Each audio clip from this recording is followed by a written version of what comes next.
Alright. This has been a long time coming.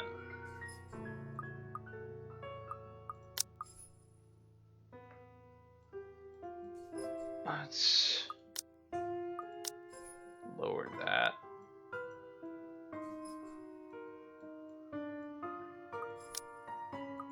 That music is unsettling as all hell. Running background, skip QTE, normal. Text. That's probably fine. Okay. So I guess we'll begin properly now. This is a game that I was recommended by a friend whose birthday is today. So happy birthday to you, Shayne. And this stream is more or less going to be dedicated to him. And I've been looking for an excuse to play this. It came highly recommended, and I love visual novels. And I'm told that this game is fully voiced, which I did. It only says text language, so character volumes. Oh, okay, so they do have voices. Okay, so yeah, looking forward to that. And as far as what I know about the game, all I know is it has something to do with like a chain letter, and it's like in the horror subgenre.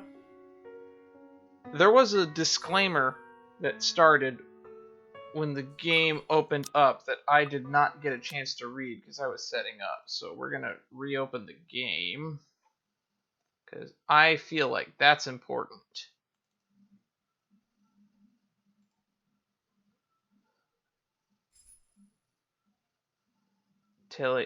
Telfilial content warning. Nope, it's gonna. Did not get to read that. Hang on. This would be a good opportunity for me to have the stream open.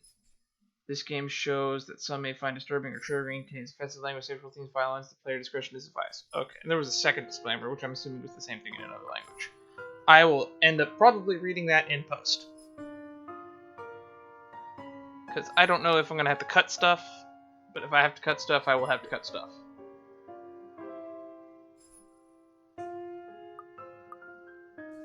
Without any more, here we go. Okay. That was loud. The Ermagard Mansion. Please tell me that... Who named it that? The Ermengarde Mansion is how I'm gonna pronounce it. But that is... If that's not a pun, I don't know what a pun is. Okay, there's auto-scroll, backlog, save, load, journal, relationship, branching tree, options, controls, quit. It was built for Lord William and Lady Elizabeth Ermengarde of Luxbourne, humble ambassadors in peace, beloved by their people. Doesn't look that big of a mansion, but it might be much deeper than I'm thinking. Both were well known in compassion and generosity, never failing to extend a helping hand to anyone in need. Under their influence and wealth, what was once a small, sleepy village grew to a prosperous, bustling town. However, the seasons of joy eventually ended while the good nobles perished at the hands of a great plague. Their riches and legacy were henceforth passed to their only child, Lady Charlotte Ermengarde. Ellipses. The mansion has stood since the 1620s, a witness to a very long history of joy and pain. Man, I expected them to say joy and ruin. After Lady Charlotte committed suicide, wow, that was fast. The great house was eventually left uninhabited. So who owns the deed? who's living there now. And that is when it began. Surrounding villagers spoke of seeing and hearing unearthly things, cries and howls that filled the nights of hearsay of mysterious women roaming the hallowed halls aimlessly. Yeah, I'm not doing that for the whole thing. People who dared enter the walls are simply never heard from again. Sweet. So we're not going there, right? It's like Spooky's House of Jump Scares. It's like asking to not go there. Even after 400 years, these stories remain, much like the house itself. Burn to the ground. Burn to the ground. That's what I say. Whispers about the once great house, its legend, and its curse still fall upon the villagers' ears. What year is this set in? In spite of this, the current owners are convinced that these stories are nothing more than a hoax. With little regard for the truth, had Briar Realty Corporation placed the property back on sale. Was that a spelling? Was that a context error? That didn't read right. Like Pandora's box, the secrets that lie inside await to be discovered by brave souls. No matter what happens, take care not to be consumed by the curse. Ellipses. Good luck.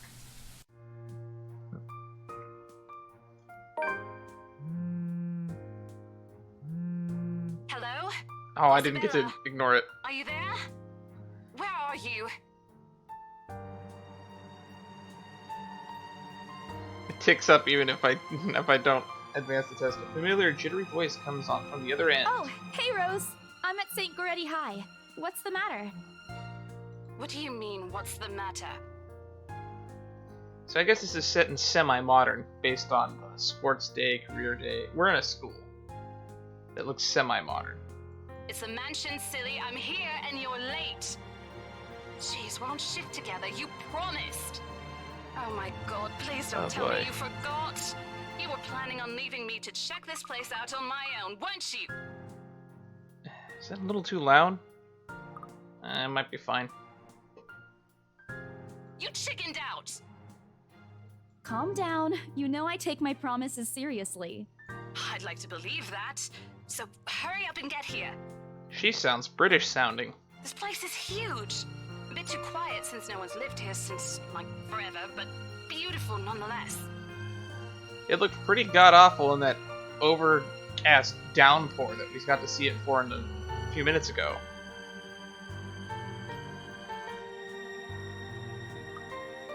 Okay, yeah, we gotta turn that down.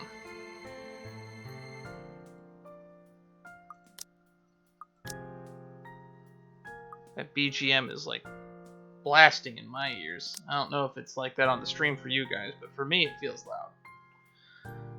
Why are you so surprised? This isn't the first time you've been there. I know. I just wish I could live in a place like this. It really takes my breath away. Yeah, well, I wouldn't be so sure about that. Not after the rumors that say it's haunted. Jeez, never mind those rumors. Ghosts aren't real after all. And even if they are, which they are not, they can't do anything. I feel there's a logical fallacy somewhere in that statement. However, I don't have the patience to solve it. They're nothing but spirits. You don't know that! They might be listening or watching right now, and they might not be happy with you enough to curse you. No offense, sweetie, but that's a bit of a stretch. Believe it or not, it's better to be careful. You gonna die. Or sorry, you gonna die. Right. You know, not every property we sell will end up just with turned down a the dead body music. stuffed in a sofa. I just turned the music down and it got louder. It just builds to a crescendo. I guess that's the gimmick.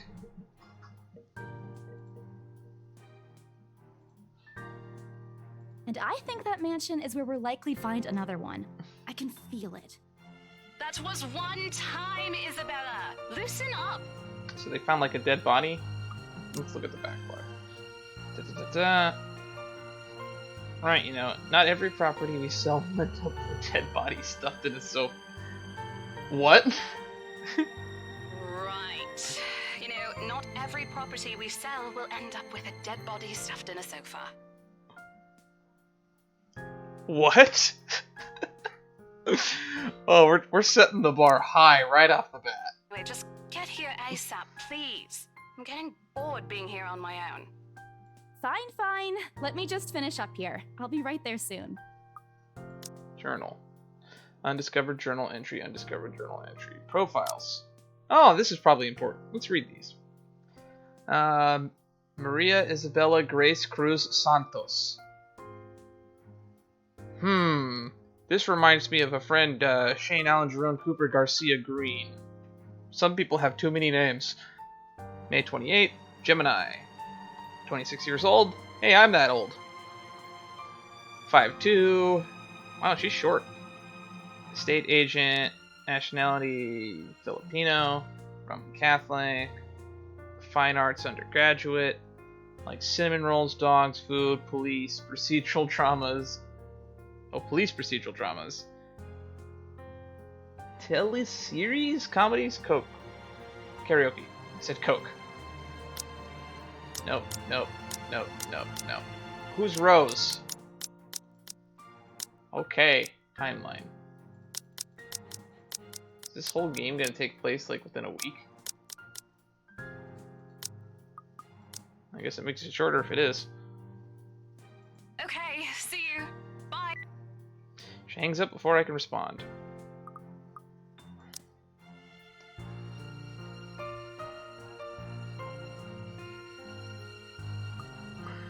Still charming as ever. That? See Rebecca. Becca giving me a Oh, question. that? It's just Rose. The one who trained you. Oh, is that she didn't say the full line. The one who trained you. I guess save some recording. I guess it's better than nothing. For your job back when you started. You're working together again? Just for this property. We've been scoping out that big mansion down Anselm Village after the renovations. Oh, there were renovations? Cool. Today's sort of its grand opening to the public.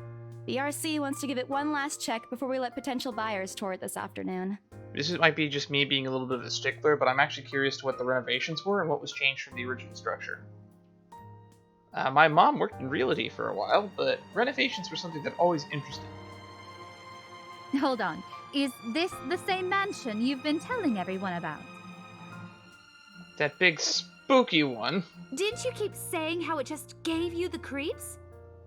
You actually went there? And you're going back? Well, I did promise Rose I wouldn't ditch her. And besides, a job is a job. Gotta do what you gotta do to make a living. Yup. Y'all gonna die. Or find another dead body. You don't get to just drop a line like that and not have it happen. As soon as those words leave my mouth, Becca let out some What's soft so chuckle. funny?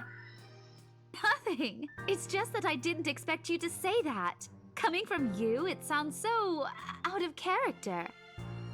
I mean, no offense, but you've been freaking out ever since you got assigned to it. I honestly thought you'd back out. Cursed rumors and all. Not all the time. I could really use a huge amount of cash right now, and this is just the fastest way to get it. What's the average going rate for a commission for selling a house? Is it, what, like 3%? So I wonder what the value of the mansion is. Ooh, that's actually something I'd really like to know. What's the value of the estate? Because I'm assuming it's coming furnished. Since it's kind of just sat off the market for so long. Unless the renovations were literally just replacing the furniture. Plus, listen to this. Briar Realty wants it sold as soon as possible, and the agent who lands the deal is going to get a huge bonus. A commission and a bonus? Or I'm assuming the agency's getting the commission then. They never give bonuses like that. Getting that would make life so much easier. Unless they fully own the property. They're desperate, I'm desperate, it's perfect. Sympathetic look crosses her face. You know, if you're really in urgent need of money, you could have just asked me. Why? Are you rich? Or Ashton. We can always let you borrow, and you can pay us back whenever.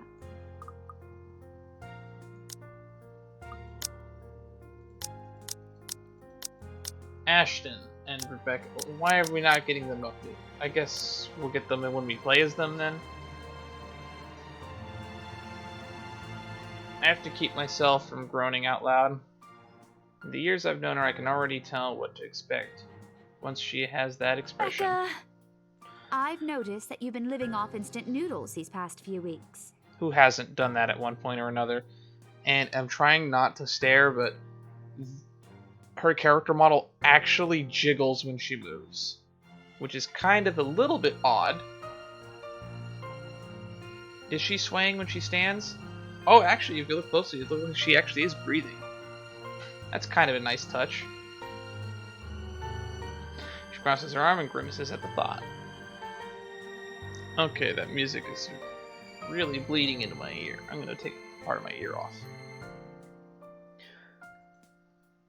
Instantly, I'm reminded why Becca excels at teaching boisterous teenagers. Stop eating junk. They're cheap, but they're not good for you.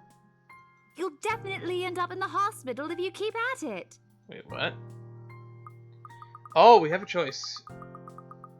Hey! I eat other things too. Oh, hang on. There's achievements? Oh, that's probably just... Cool. Oh, we only have access. Neat. I love graphs. But the chart says... Oh, that went up. What was the other game that was really popular that did this? Was it, Until Dawn? Is that what I'm thinking of? Oh, I just remember when I was going through the options menu, it said there's QTEs. Well, we're totally going to die to those, because I don't know if this game is going to recognize my controller or it's going to make me use my keyboard. Both are plugged in right now.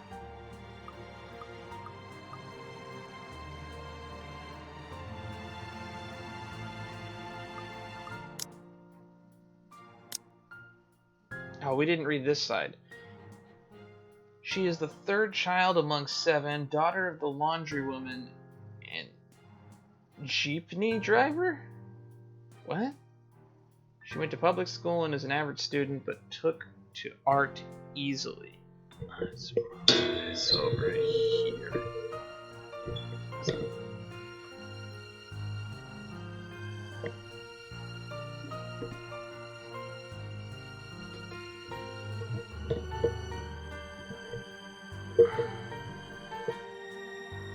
Okay. Eventually, she pursued a degree in fine arts as encouraged by her father. However, when the man was diagnosed with terminal illness, she had to stop studying to make money. Sad panda.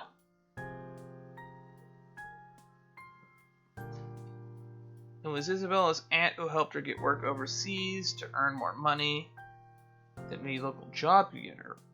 Rose Cooper became her mentor as soon as she started an agent at BRC. Rose Cooper. I guess Rose is not a character, which means on this diary, which means she's probably gonna die in like real fast. Maybe she'll be dead by the time we get to the mansion. It's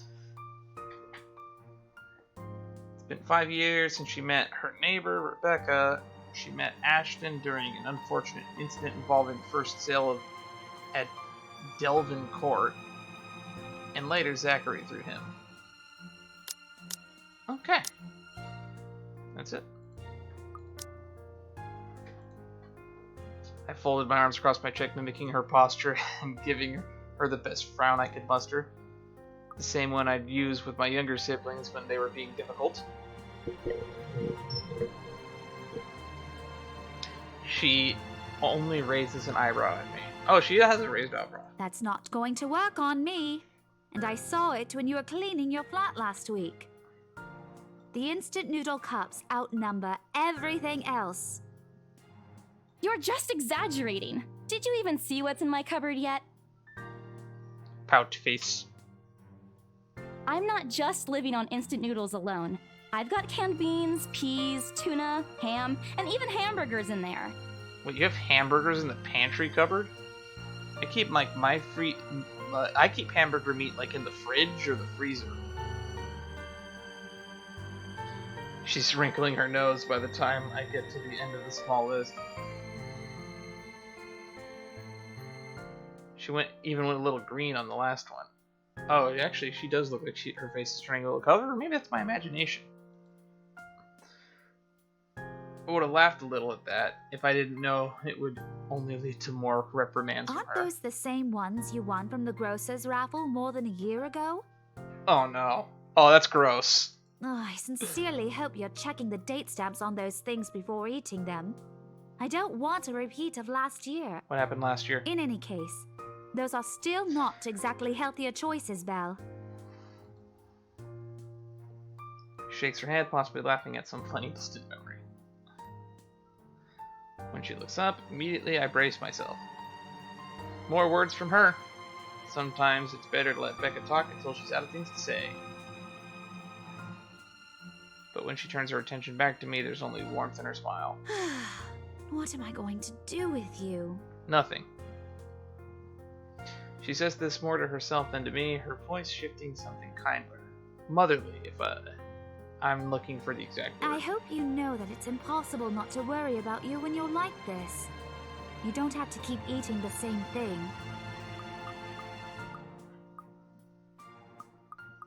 Oh, control. Okay, it's all keyboard. Okay.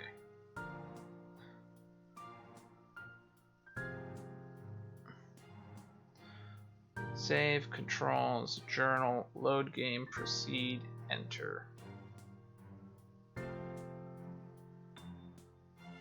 Branch tree, relationship. Let's look at the branch tree.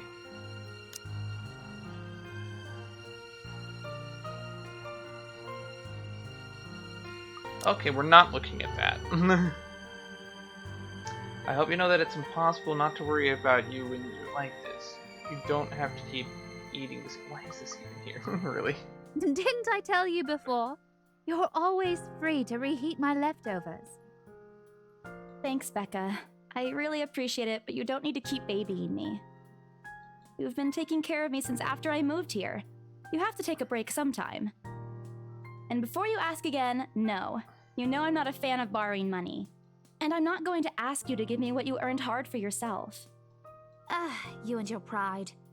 But suit yourself. Pride, that's that thing that I should probably swallow sometime. The offer stays on the table, though. I nod in response, if only to get her to drop the topic. But I'm pretty certain I will never take that offer. Ever. It has nothing to do with pride. But what if I have control of your life and it becomes a decision to take money or not? What would you do then? I've simply seen plenty of times how friendships can take a turn for the worse just because of a few unpaid debt. Well, then pay back the debts if you borrow. Don't take more than you can chew. And how the saying works? Don't borrow more than you can pay back. I don't want something like that to happen between me and Beth. We may argue about a lot of small petty things, but she already feels like a sister to me. Whoa. Oh, wow. Oh, backlog. Okay, mouse wheel does that. Note to self, don't touch mouse wheel. Okay, let's check chat real quick.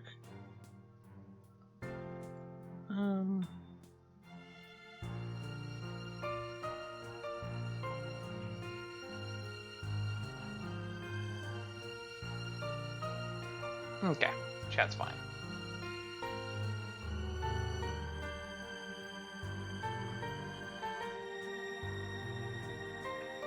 I don't want to lose that friendship over something so trivial.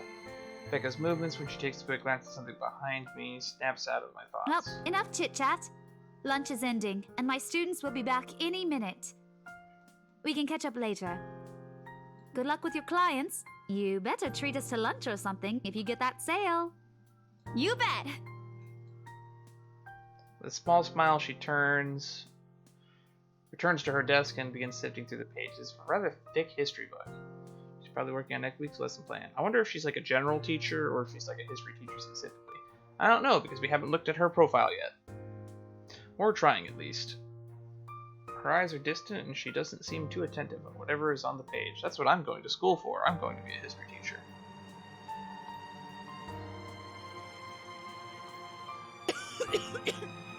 As if she heard my thoughts, Becca starts coughing heavily. Her hand hastily goes to her mouth to stifle the sounds.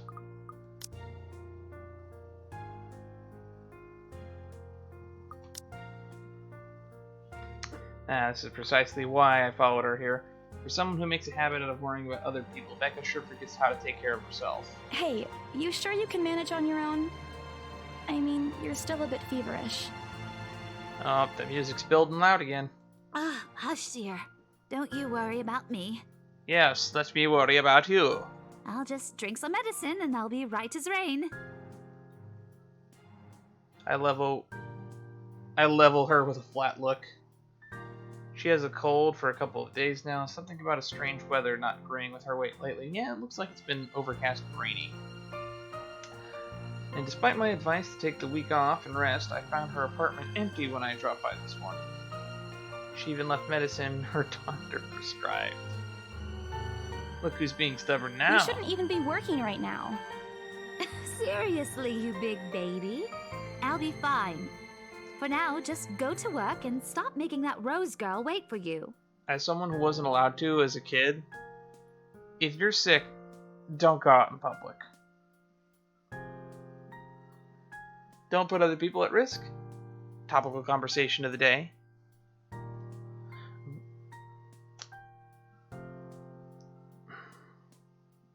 I thought I had more to say about it than that, but no, it's pretty self-explanatory. I'll call you if I still feel bad, and you can come pick me up if it makes you feel any better. She offers me some reassuring smile, and I can only sigh. Why do I even bother? There's no stopping her once she has decided on something. Defeated, I reach inside my bag and pull out the same bottle of medicine she left earlier. She looks at it warily when I place it in front of her. Unfortunately for her, this is the one thing I am not letting her have her way. All right, but don't forget what the doctor said. Drink this on time. I'll see you later, okay? There's an amused gleam in her eyes when she shifts them back to me. Look who's playing the mother hen now. Aha! Okay. I won't tease anymore. These two have a great relationship. I'll make sure to drink it, Mom. Thanks, Mom. Oop, I skipped something. Before I can retort, she casts another look at the clock. I take that as a sign to finally end the conversation with my short visit. With a small wave, I leave her alone and to her classroom and her thoughts. Man, I missed visual novels. It's been a while since we played one of these. I hail a passing taxi to take me to the property as soon as I leave the school grounds. The mansion is some ways out in the countryside, but I don't have trouble giving the driver directions. Apparently everyone in Luxburn City knows of it, including every bit of rumor surrounding the place. Okay, let's look at this. Friar Realty Corporation, so that's where she works. Bazaar Bucks. Or is it Tsar Bucks, like the Russian guy?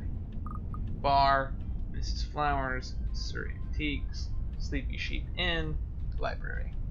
No fancy name. The Bar Crawl. Or is it the Crawl Bar? In fact, just the mention of its name is enough for locals to give you a cautious sidelong glances. Ooh, birds in the background. Wait, I've heard this elevator music somewhere before.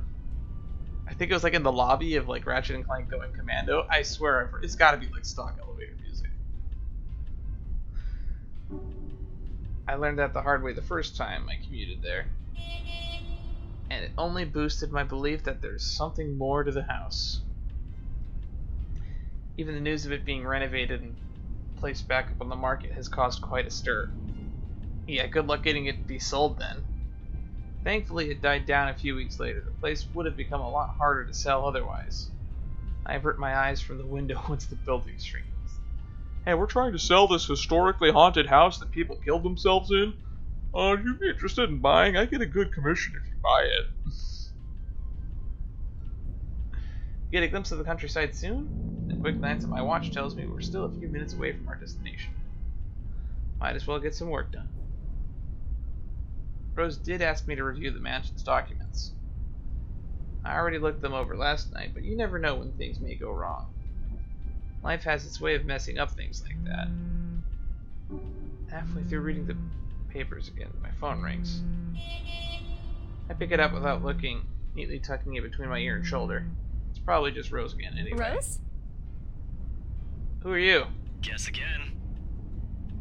That Ash. voice. Bingo. Hey, what's up? Just checking if you're still cool later this evening. You mean that thing with Zach? Yeah. He even called in the middle of the night just to remind me. No, don't worry. I didn't forget. I'll be there. Cool. I'll see you later. What time do you get off? Around 6 p.m.? I don't know. It's the first day of the Ermengarde Mansion's open house, and we're expecting quite a number of potential buyers. I'll be booked the Ermengarde. whole afternoon. So that's how it's pronounced. This is what I love about voice acting, because it puts the pressure of pronouncing stuff on other people and not me. Who knows, maybe each character will pronounce it slightly differently. Ermengarde Mansion? You know, the big Jacobean mansion at Anselm Village? I'm on my way there right now, actually. Well, how did you just pronounce that? You know, the big Jacobean mansion at Anselm Village? I'm on my way there right now, actually. Okay, that was definitely a couple takes they spliced together there.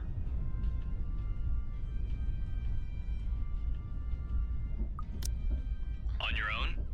Yeah, well, Rose is already there, but yeah. I see. Looks like the scaredy cat finally toughened up.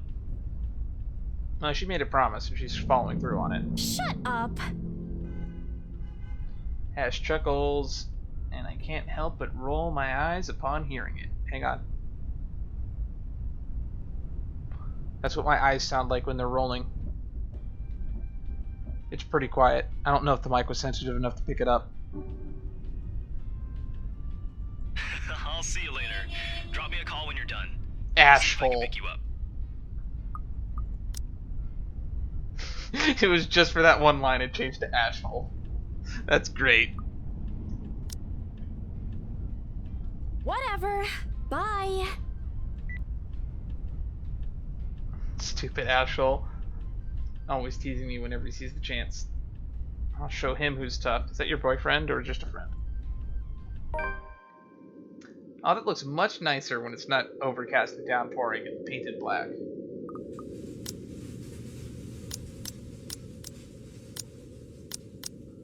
Okay, timeline. Okay, here we are. Before going to the Ermengarde Mansion, Isabella Santos dropped by St. Goretti High School to check on Rebecca Gales. The former reminded the latter to take her flu medicine before leaving. On the way to the mansion, Isabel received a phone call from Ashton Frey, reminding her of Zachary Steele's movie premiere that night. Oh. Zachary Steele has a movie? Is he an actor? Or like a producer or director? I don't know. We'll find out. Ooh, that wind is unsettling. Takes a few more minutes until I finally reach the infamous mansion. There's those birds again. I have to admit, the entire property does look wonderful from the outside. Yeah, all it needs is some satin curtains, some gargoyles, and a steeple, and it'll really look gothic. Ooh, are those skylights? No, that's a balcony. Oh, that means you can probably walk around up there. Yet despite all this, it does nothing to hide something is just wrong. The surrounding area is unusually silent. The only rustling of the leaves can be heard. The occasional breeze passes. That sounds like a shopping cart to me. I'm like going down a grocery aisle, not really rustling of leaves. That wind, though, is very apparent. While Anson Village is just a few miles away, everybody keeps their distance on purpose. Perhaps out of fear. The horror of falling under the mansion's curse. Can we clarify more on what the curse was? Did they... Let's go all the way to the top. Henceforth passed on to their only mansion stood its witness. After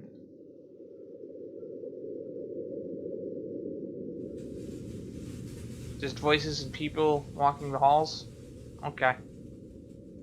So that's the curse? Somehow it makes me feel sad. The lack of immediate human presence just makes this place all the more eerie than it has to be. It's uncanny in broad daylight. I can't imagine how the place looks at night. Yeah, it looks terrifying when it's raining and dark out, yes. Are you planning to go inside that place, Missy? The voice nearly makes me jump out of my skin. Without completely taking my eyes away from the house, I give the driver a confused nod. Beat passes while I wait for him to say more, but his only answer is a non-committal hum. Belatedly, it occurs to me that he must have been waiting for my payment. I mentally slap myself for spacing out and promptly hand him the fare with an apologetic look. I expected him to leave as soon as I paid, but there was a hesitant expressive on him, as if something hadn't been said yet. Is there something wrong? Look, Missy, I'm sure you've heard what the people are telling everyone about that place. Nobody likes to be disturbed when they're at peace, and I'm pretty sure whatever they say is in that house doesn't want to either. I admit they did a good job fixing it up, but there must have been a reason why even distant relatives of the family who used to own the house never lived in there despite inheriting it. That is a very suspicious thing. No wonder they wanted to get rid of it. Maybe they just didn't like it? You never know. Or maybe the family members don't like being associated with, I don't know, other family members killing themselves in their home. So people grieve in their own way. Drives off after. Well, what he said left a foreboding feel in my gut. Yeah, I feel it too. My stomach feels unsettled and I just ate lunch. Hamburg steak with a side of eggs. I breathe out a heavy sigh and I approach the house. After hearing enough of the rumors, I should have expected the conversation to take that turn. Yeah, no duh. But I'm already here. Backing out is completely out of the question. I mean, it's only a couple of miles. You could always walk away. It's not like I have a choice anyway.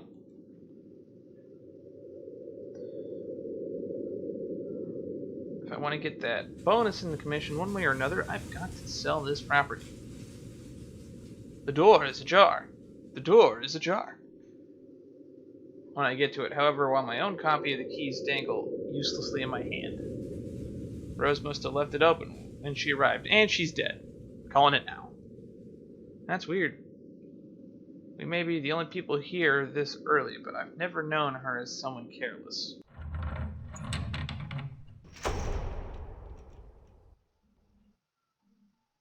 Paintings. Creepy paintings. Oops. Entering what greets me is inside leaves me gaping. They've cleaned every corner, waxed the floor, dusted the antiques, searched every nook and cranny and crevice, and made it spick and span. Man, I haven't heard anyone say spick and span in forever. Okay. Ooh. My knuckles are sore for some reason. Avoid carpal tunnel when you can. Stretch your fingers. And I skipped another line. All for the sake of making the mansion look more enticing to the modern day lords and ladies. No matter how hard they try, the mansion still looks like it's as soulless as ever. As though it's going to eat you alive. Why would you use that terminology specifically? Now I'm thinking about Monster House. And that's going to be in my head for like at least another 10 minutes. If you ask me, they should have just listened to what the other people have been telling them. Leave this place alone. So what kind of permitting would I have to do to get the building condemned so they could tear it down? Because I feel like this would be a nice location just far enough outside of town to build a cemetery. Some things in the world are better left alone, never to be disturbed ever again. Rose? Oh, that's not good. There's an echo in the foyer? I call out. Rose, I'm here. Where are you? Oh no. My voice echoes softly throughout the hallways. That's not a soft echo, that is a very apparent echo. Who am I kidding? Place this big, I don't think she'll hear me no matter how deafening the silence is. I don't know, I can yell pretty loud that people can hear me blocks away. So I don't think you're trying hard enough. She could be all the way on the other side of the property, for all I know. Reach for my phone and dial her number, but The number you have dialed has not been recognized. Please check and try again. what? What do you mean has not been recognized? Took the words right out of my mouth. We were just talking a while ago. It's not like you're saying eaten by the house again. Ew. Or maybe the ghost did hear us talking and spirited her away, right? Right? Nah, Isabel, don't be ridiculous. Sorry, Isabella. Isabella. La. She probably just wandered deeper into the house and lost signal or something. But no, that doesn't make it so she doesn't exist anymore. Wow, that light is bright.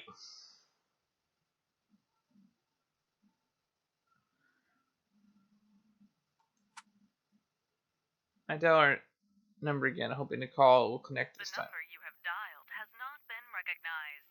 Please check and try again. No avail. Oh boy. A very bad feeling about this. See, this is the point where I would be sick.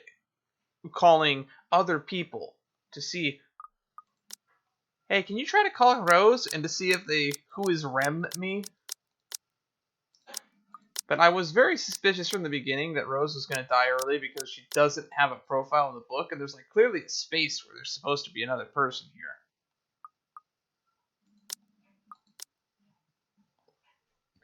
I have a very bad feeling about this. Also, Rose doesn't show up here either, now that I think about it. Yeah, she's dead.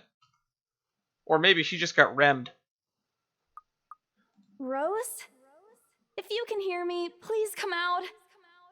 I'm leaving if you don't. Come on, Rose. This isn't funny. You know this place gives me the creeps. If she literally disabled her number and changed her phone number before you got here for the sake of some sick prank, I would punch her in the face. No qualms.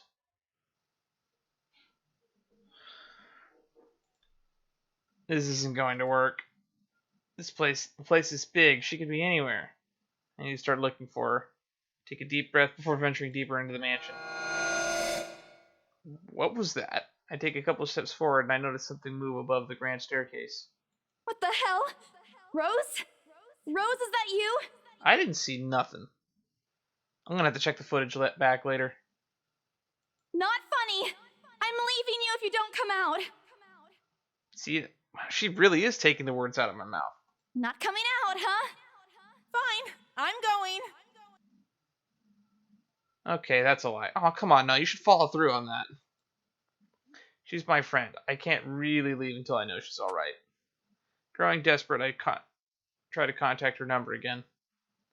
Come on, please give me something. Please, Lord? Yes, fine. Oh my god, it's ringing. Hello? Hello? Rose, I'm here at the mansion. Where the hell are you? She doesn't respond. There's also heavy static coming from her side. Sincerely hope it doesn't get cut off again before I can get an answer out of her. Rose, come on. Where are you? 2 moments pass until the static eventually starts to quiet down. I'm sick.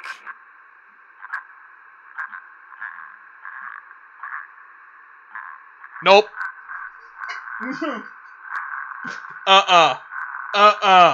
No. Hell no. What? The attic? Why? Ugh. I'm physically getting goosebumps. That is disturbing as all hell.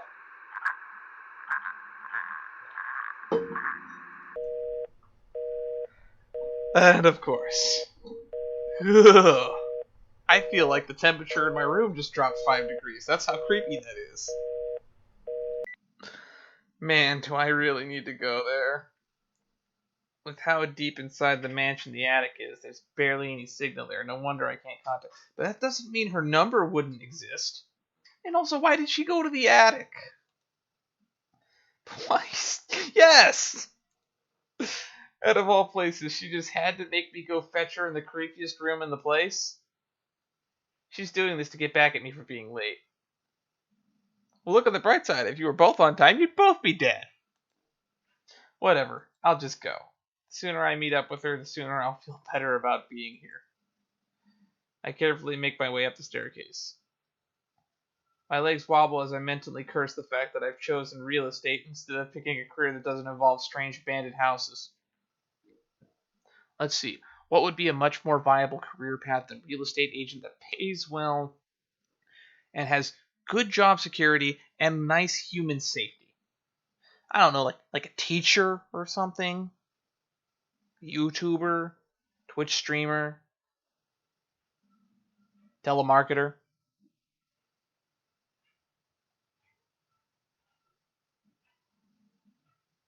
I'm running out of safe jobs. Waste disposal. No, that can't. No, you can get hurt in that job somehow. I'm sure you can.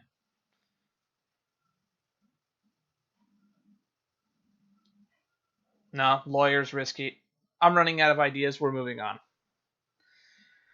My legs wobble as I mentally curse the fact that I've chosen. Okay. Upon reaching the top, the grand hallway meets me. Oh, look, the wind. And windows are left. Hey, those birds again. Oh no, the shopping cart noise. It's back. It branches out into two major wings of the mansion, the east wing and the west wing. Yeah, that's kind of how people organize mansions, don't they? There are two attics here, one on each side. Oh, she didn't even specify which attic. Fuck you. I'm going home, Rose. But the east one has been converted into a storage room of sorts, and somehow I find it least likely for Rose to wander there by herself.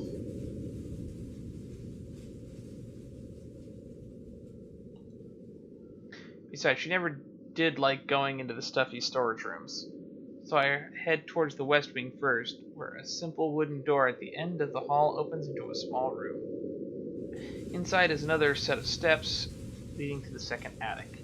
Unlike the grand staircase, though, the stairs to the attic are just steep and narrow, made of old stones covered with thick coating of dust that kicks up into the air with each and every step. You guys clean up the house, but you didn't dust the stairwells. Thank God it's still daytime. If it wasn't for the light streaming through the door behind me, I might easily stumble and fall. You know, if this place was truly haunted, we would have heard by now that accidents happening during the renovation.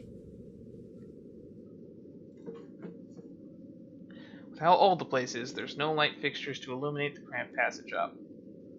Why didn't they bother to add one here when they renovated? It escapes me. Yeah, you got me there.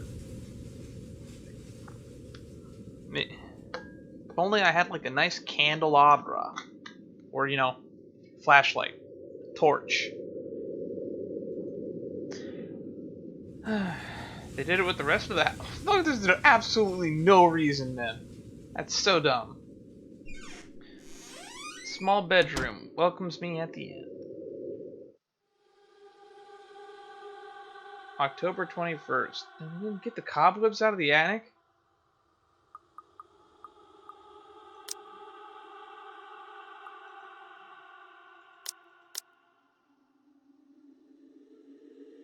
Undiscovered journal entry. Well, I think we're about to get one.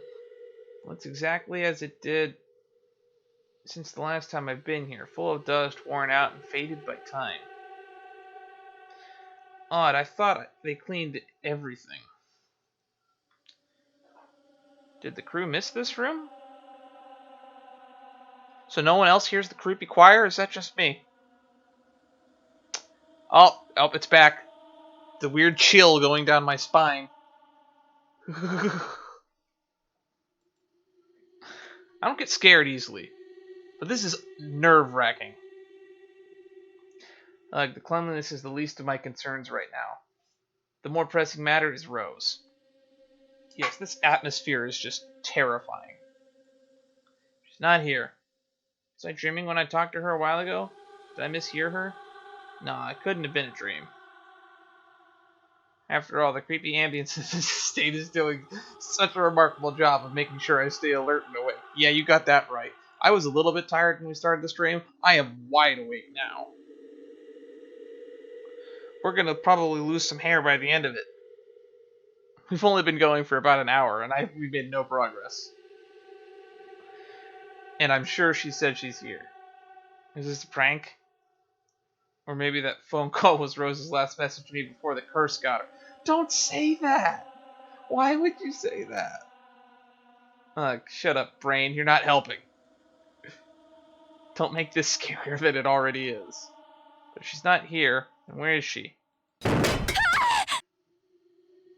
Okay, I'm surprised they didn't get me to jump. The hell was that? That's it. I can't do this anymore. I'm leaving. You must have angered the spirits living here. I knew disturbing this picture was a bad idea right from the very start. Nobody listened. Be fucking realistic, they said. They think I'm cuckoo because I believe in curses and ghosts and all that. Me and my outlandish backwater country beliefs. I've always strived to be a model employee, but not this time. Nope. I'm turning back for the sake of my sanity. Prior reality can find another agent who is more fucking realistic to tour people around this haunted house. Before leaving, I take one last look at the gloomy old room. Just to check. What's this? Oh, is she sleeping in the bed?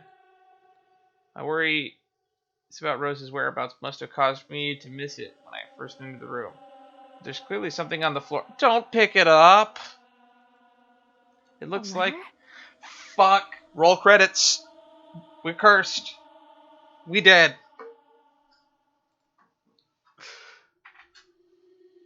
Lying on the ground, just a couple inches away from my feet. Out of sheer curiosity, I lean down and pick it up. Oh my... Oh, there's animation and creepy music. Plin, plon, plin.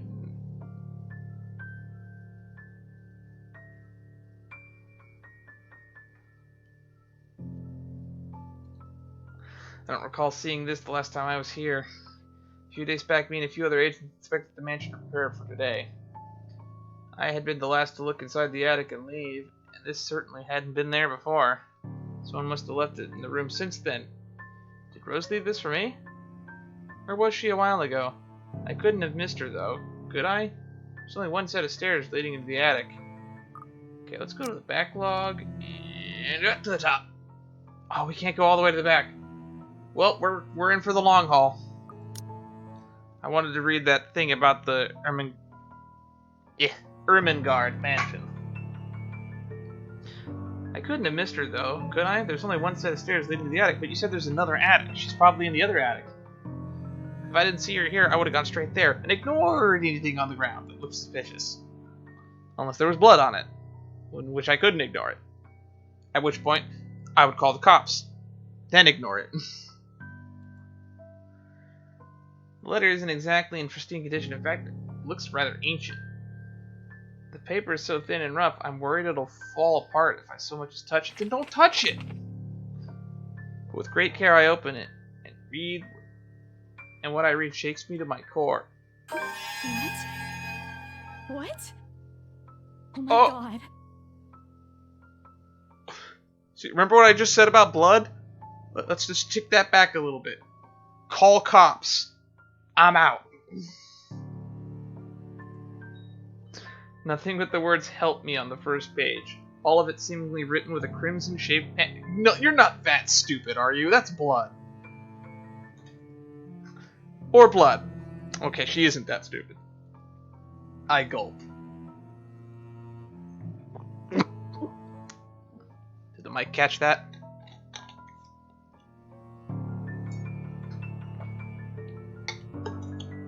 Just gulp right into the mic.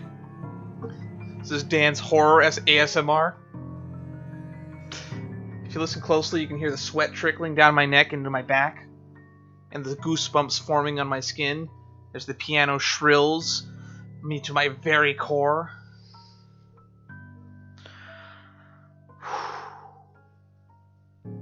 Okay, I'm gonna calm down.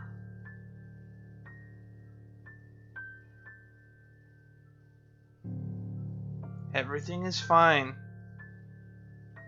There is no creepy piano. There is no message written blood. I am calm. I am cool. I am collected. I am not afraid. I actually feel better. Oh, and now I look at that and now I feel horrible again. Okay, one more time. Calm. Focus. Same read and move on. Same phrase just goes on and on and on until we're done. Bye. It was a nice stream, everybody. Send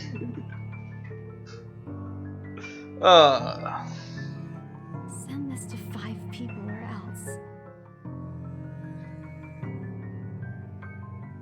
Hang on. 1, 2, 3, 4, 5, 6. Cool. Who's the final girl? We're going Hannah, Isabel, Marianne, or Rebecca. Everybody gonna die. Or just one, basically. Who's not getting the letter? Or else what? Or else what? As quickly as I can, I scan the back of the paper and peek into the envelope to make sure I'm not missing out on a second page. But there's nothing. No. Oh, please, no. This is why you don't read stuff you find on the floor. You don't go through other people's mail, ever. First off.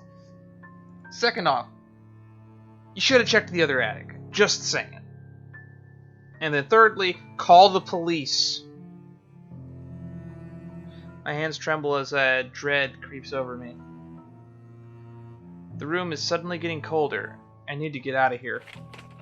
Folding the paper in half, the sight that greets me next has me frozen on the spot. Okay. A pair of blood-soaked feet enters my field of vision, covered in gaping wounds with skin eaten away to reveal flesh, bone, and all manner of things one isn't meant to see. It's too much. All of it is too much. I want to cry, call for help, but the words are catching my throat. Even my feet won't move. I'm paralyzed out of terror.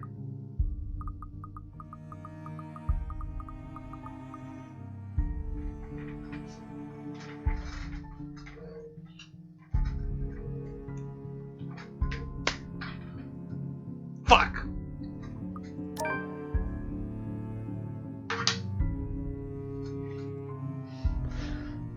Whoever, whatever these feet belong to, I need to face it.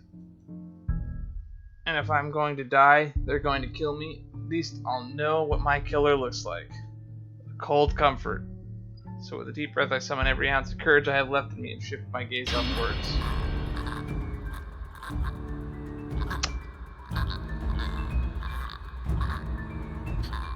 Please, don't hurt me.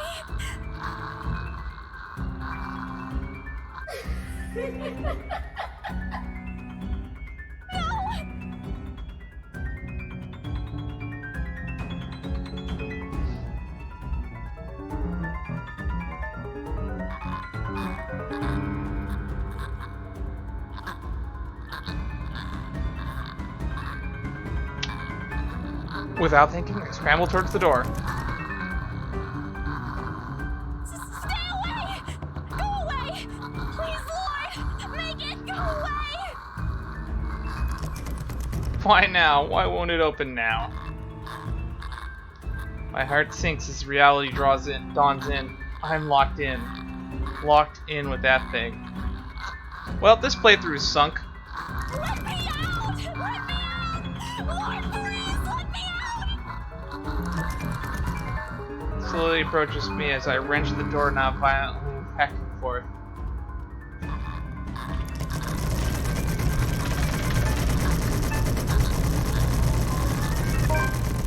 Ho!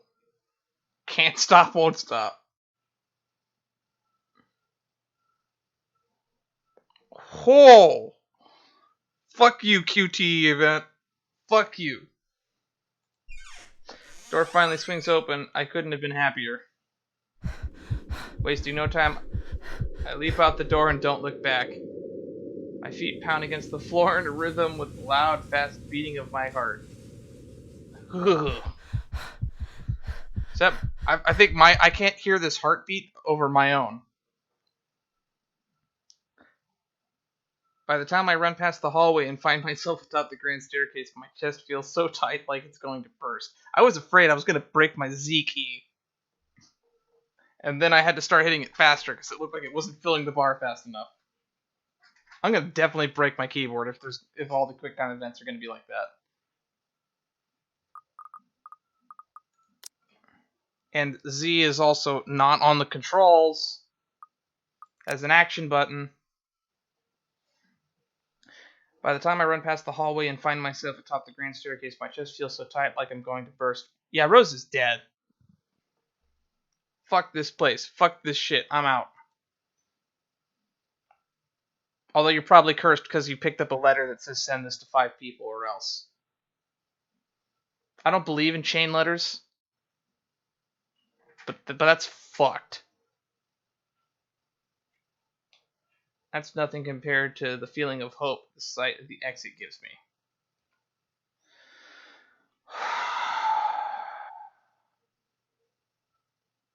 Wait for my heart to calm down a little bit.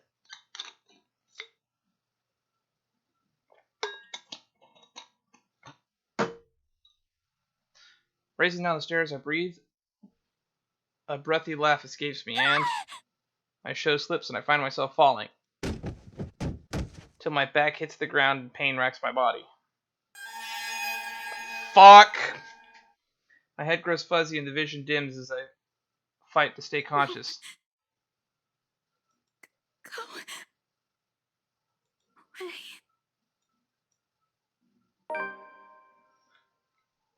The last thing I see are those feet before all I know is darkness.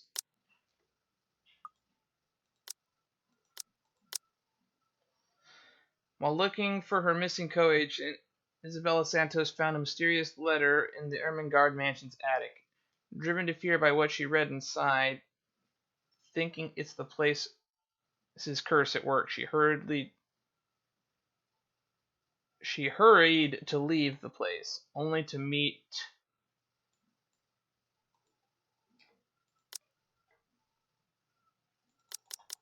It just cuts off. Okay.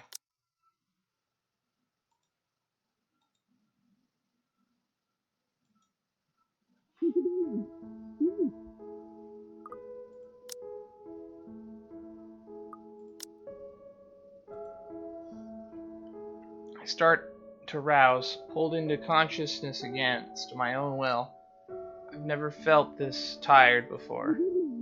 I just want to sleep, but the insistent buzzing, poking, and prodding isn't letting me. My old mattress may not be the comfiest of places, but that doesn't make me any more eager to wake up. 5 more minutes, Becca. I swat away what is nudging persistently at my side.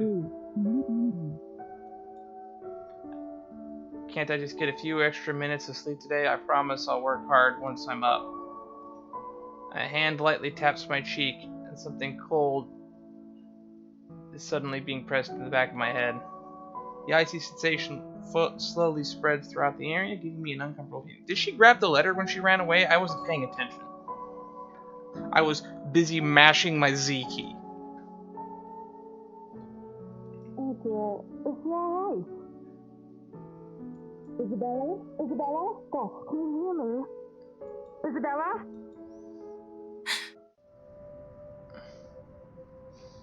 Mansion foyer, afternoon. The fog immediately lifts from my mind the moment I recognize the voice,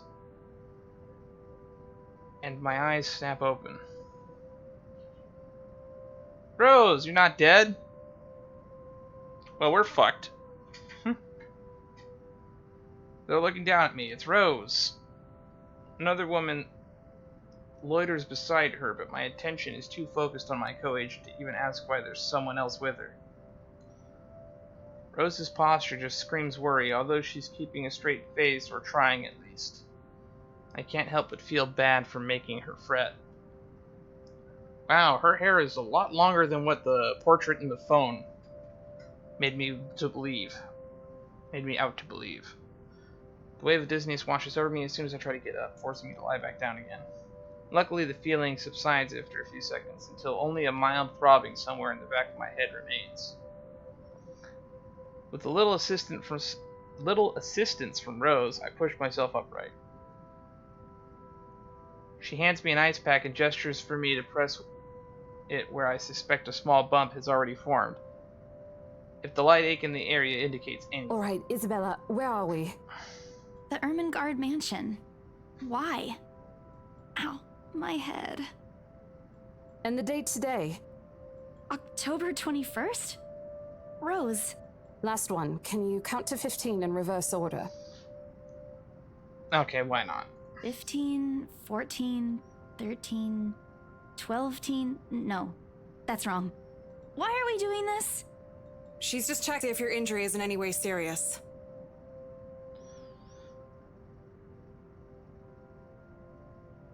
That sounds like spam. I'm gonna ignore that. This time I curiously regard the woman standing beside Rose. It's impossible to overlook her, what with the way she towers above us. I mean, you're 5'2", right? Yeah, you're 5'2". Towering above you is not that impressive.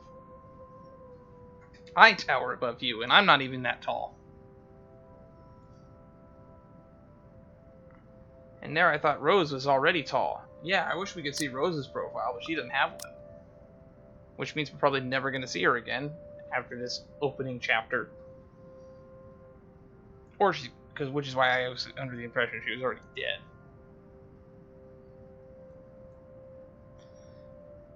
Who is she anyway? One of the remaining cleaning crews? But with how primly dressed she is, I don't think anyone would want to clean in a suit, an expensive suit at that. The gloves alone must have already cost a fortune. Her eyes slowly shift between me and Rose, considering us with an almost unreadable expression before finally fixing a sharp gaze on me. I can't help but fold my arms protectively over myself as she does so. She may be far from cleaning crew, but she certainly looks like our supervisor during evaluation. Just do it, please.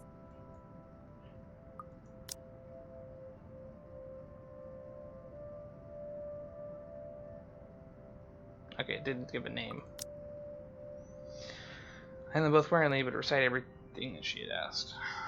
Rose releases a breath of relief once I'm done. You scared me for a moment there. I was about to call for an ambulance. 12 teen. Are you alright? 11 teen, 10 teen, 19. Wait. That's not right.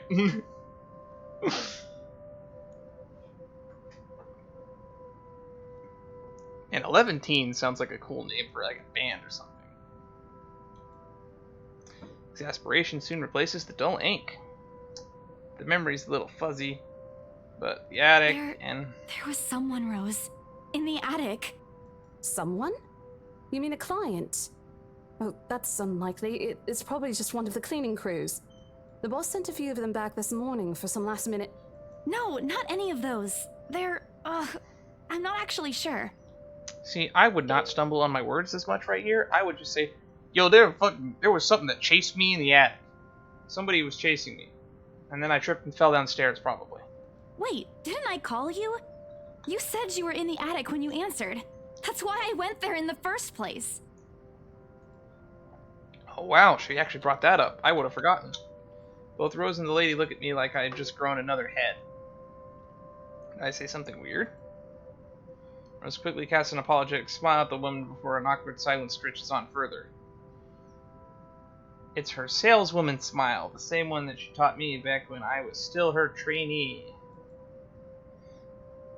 I should show this to troublesome clients or just avoid trouble in general, she advised. It's also the same one that she gives me when I've done something particularly absurd that may cause us to lose a potential sale. Her eyes are serious when she turns back to me. I like the subtlety because it actually looks like they're turning and facing each other. Kinda. With it, as much patience as much as I'd love to have gotten at least a heads up of your arrival, I didn't really get a call from you. You know, signal here is absolutely horrendous. I was in the garden earlier and couldn't even make a single call. Isabella, I'm going to ask again. Are you really all right? What happened? That is what happened. She spent like minutes calling you, and then went into the attic. So that was our first mistake. We went to the attic. I don't know. It's all a bit blurry. Do you have the letter? I remember I was looking for you, but you weren't in the attic. And there's whoever it is. Then I must have tripped on a rug or something on the way down. Oh no. Do you think someone came in while you were out? You left the main door open. We are so going to get into big trouble if something gets stolen, Rose. Perhaps it is a concussion. Are you sure you feel fine? We could still call for an ambulance. I could cover for you. No, I'm fine. I'm okay, Rose. I can work. No, I want to go home. Wait. Hold your horses, Rose. I can't just miss an important sale because of a minor bump on the head. An extremely minor bump. No, that seems serious. I've had worse when I was a kid. Besides, if I leave, you'll have to shoulder everything in the open house. Alone. And in a mansion this big? Well, there's also the part where I may lose that bonus BRC promise. That's completely beside the point. Rose gives me a skeptical look when I return to my cold compress to her and push myself off the floor. I have to use the staircase's railings to steady myself, but otherwise, I feel fine. Da-da-da-da-da. Wait, that's not how the song goes. See? I'm A-okay. Good for you, Isabella. You are so screwed. I still have this unsettling feeling in my stomach that only food can fix. Just eat the feelings away. Don't do that ever, but I'm gonna do that probably later. I bite my lower lip in anticipation if she says no. All right, you in. Yay! Wait, boo, I want to go home. Isabella, I don't care about your financial situation. I'd rather you live poor than die slightly wealthier. Slightly less poor. Smile threatens to slip If out I of me. see that you aren't feeling well, I'm taking you personally to the nearest clinic to have you checked. Clear? Not a bad idea. Clear as day, ma'am. Thanks, Rose. Ooh, this is bad. You insisted. But remember what I said. First sign of you looking not okay, and we're off. No questions asked. Also, I don't know who you are, but I appreciate that you are showing this much concern. It's just a small bump. Don't worry. You shouldn't downplay these kinds of things. It could be a serious injury for all we know. Suddenly a small cough sounds against the walls of the foyer, interrupting our banter. The woman is looking expectantly at the two of us, and her stare is making me shrink back a little at myself. She isn't really intimidating. Well, she is. But not in the scary, negative way. Far from it. Actually, her demeanor simply commands a little air of sophistication and respect. In a different world, a younger me would have probably wished to be like her. Yes, I would love to wear my coat as if it was a cape, wearing long sleeves and leather gloves. My sincerest apologies, Mrs. Miss McCulloch. Marianne McCulloch. McCulloch. Marianne.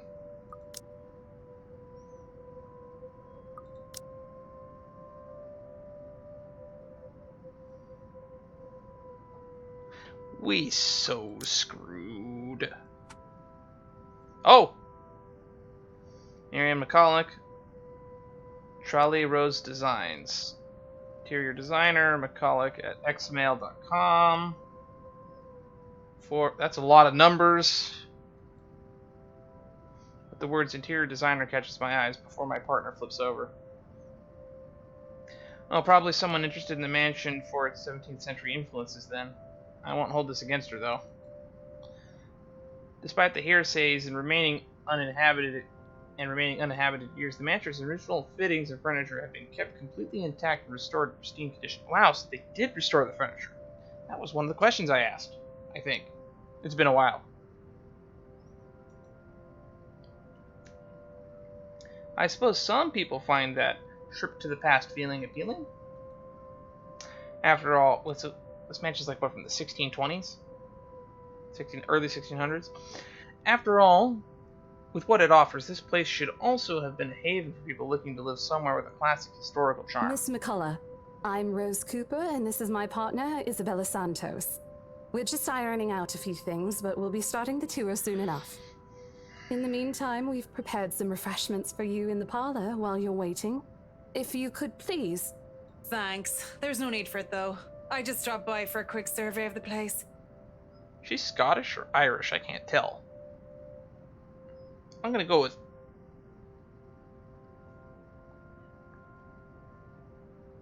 Scottish.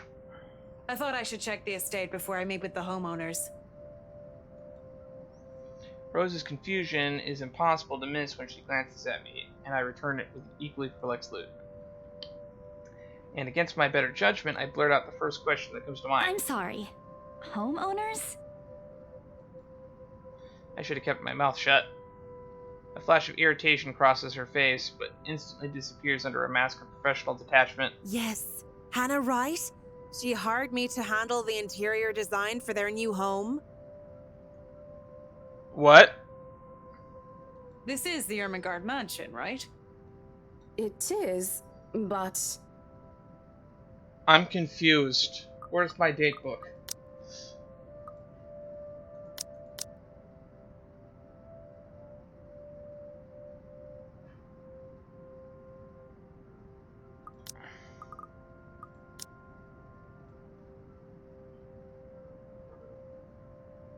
Where's Taxi Driver?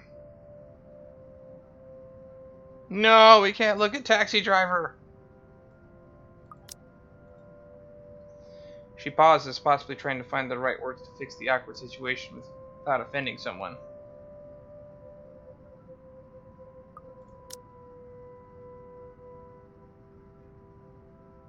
It is the Ermengarde mansion, but...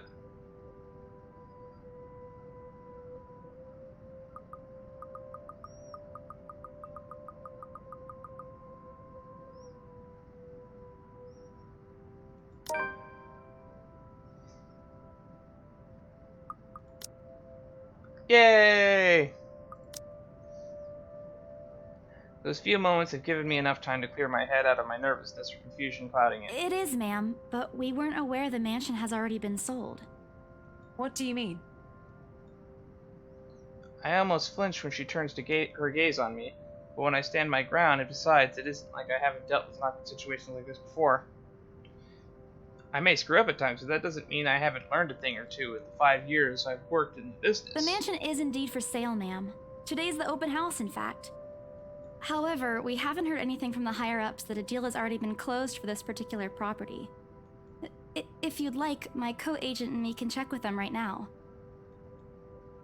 She nods, seemingly in deep thought after I finished. She appears to be a reasonable person anyway. Given the proper explanation, surely she understood. I thought something looked odd. Excuse me, I need to call my secretary. Thank you for your assistance, Miss Santos. With a slight wave of her hand, she leaves us. That seemed to be the end of it. Both Rose and I breathe a sigh of relief. Disaster averted. I also don't miss the thumbs she gives me for doing a good job, and can't help but swell with pride. Still, I've already prepared myself to dial the number of our Luxborn office and check even if she didn't ask for it. I will be very frustrated if for some reason something has already been decided without my or Rose's knowledge. That's a whole new level of unfair. We've been working hard on this. Moments later, Miss McCulloch returns, looking a little frustrated but with an apology clear in her face. I feel a little sorry for her having to go through all this trouble. There seems to have been a little misunderstanding with my client. If you'll allow it, I'd like to stay and wait for them here. Be my guest. I'm leaving. I was informed they'll be dropping by for the open house today. I figured it'd be a waste to just leave after that long drive. I might as well meet him here. Certainly. You could stay at the parlor in the meantime, ma'am. I'm sure it won't be long before our guests arrive. And, Isabella? I left a few documents in my car. You know where I keep those. Can you please get it for me? Oh, I'm surprised we didn't look for her car when we arrived. Get dropped off by a taxi. Stupid, stupid Isabel. And me for not thinking of it either. But to be fair, I didn't know she had a car. Isabel would have known that. If Isabel knew she had a car, Isabel would have known that there would have been a car here. Me smart. Rose takes a glance at her wristwatch before tossing me a set of keys. And hurry! We've still got a few minutes to double check those papers. Okay, got it.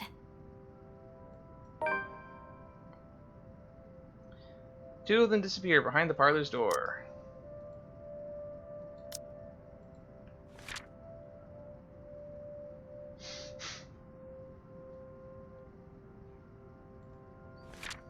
Only to meet Rose Cooper along with a woman who introduced herself as Marianne McCulloch.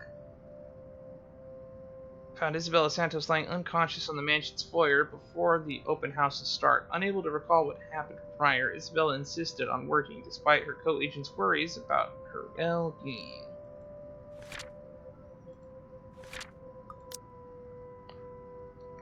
Thank you, timeline of events. I'm sure I will need to look at you later. Over and again.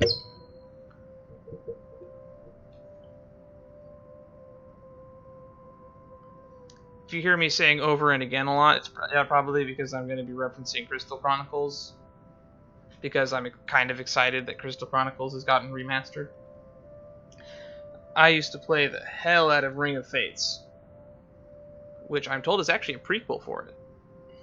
But I never got to experience the original Crystal Chronicles.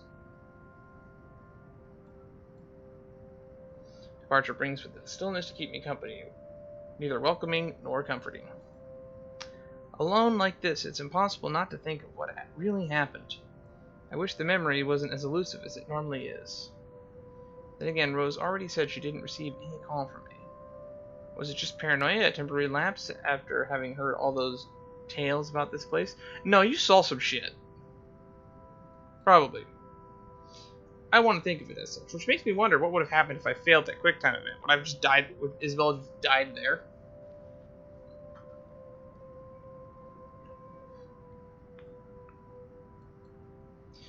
Better to think of it as such, so I can work in peace.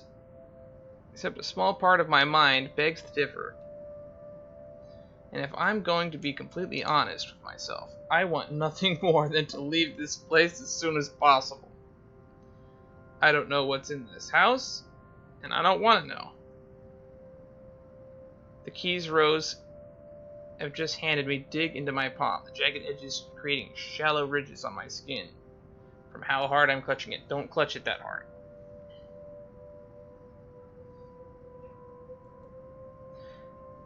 It's a reminder of what I still need to do and why I've taken this job in the first place. Hugging my blazer closer to my body, I exit the house and get what Rose has asked of me. Just a few more hours, Isabella. Sell the house. Get the money. Nope. Nope. A flock of people have already gathered in the mansion's front yard by the time we officially open the doors. I'm not sure whether I should feel baffled or underdressed, standing in their presence. Men and women, wealth of status, all dressed to the nines, in fancy suits and lovely dresses of varying colors, composure the medium-sized crowd. Their necks, arms, and fingers are adorned with silver and gold, glinting in the afternoon as sun. Some even have ridiculously fancy feathered hats on their heads. Ooh, I love hats! I really hope there aren't any magpies living nearby any magpies living nearby in the stories? Those birds will have a field in this day. I mean, those are the birds right there. Look, they just keep passing. Wait for it. Wait for it. There they go.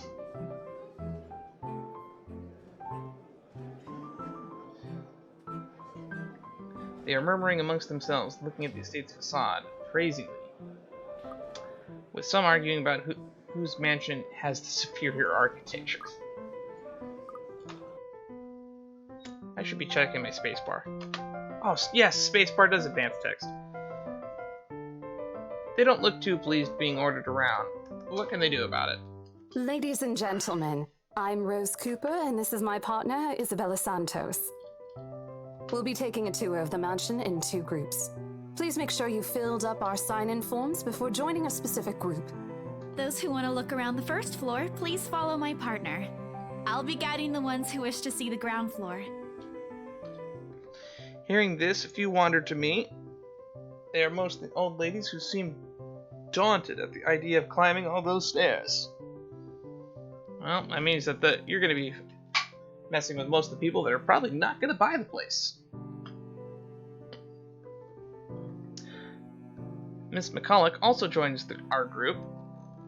What really catches my eye is the elegantly dressed pair she approaches. It's so nice to finally meet you. When Chief Inspector Lee mentioned that a famous interior designer is in town, I knew I had to get you. Your confidence in my skills is very flattering, ma'am. I'm sure you won't disappoint, Marianne. Oh, you know each other? Not at all, ma'am. You mentioned something about a Marianne on our way here, darling? Oh, yes, I think I did. Ah, they must be the clients she was talking about. I might have seen their faces somewhere before. Some magazine? Or television? I can't quite remember. Are we... I could have sworn we're supposedly in, like, the States or something. Or, like, New England.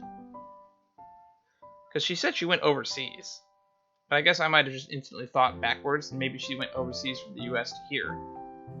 And this is, like, somewhere in Britain or Luxembourg or something. Then again, most of our guests are likely to have ended up on the news one way or another. I won't be surprised that these two already have. For people who are popular, though, they aren't dressed as loudly as the others, and in their simplicity, the couple stands out. The woman in particular is stunning enough to turn heads. Most of the people in my group, especially the men with wandering eyes. The guy standing beside her doesn't seem to mind, though. And if I'm going to be a bit bolder with my assumptions, I'd say he's basking in the attention. Look at my trophy wife and weep. Both of them, in fact. Oh, look at my trophy husband and weep. I think they are brother and sister. If it wasn't for their public display. I think they are brother and sister if it wasn't for their public display of affection. My only sunshine. Why are we looking at the inside of the ring? The matching rings on their fingers just cement the fact that they are indeed a couple. Whatever. Couple or not, what's important is we get this deal closed before the current owners can even think of canceling the listing.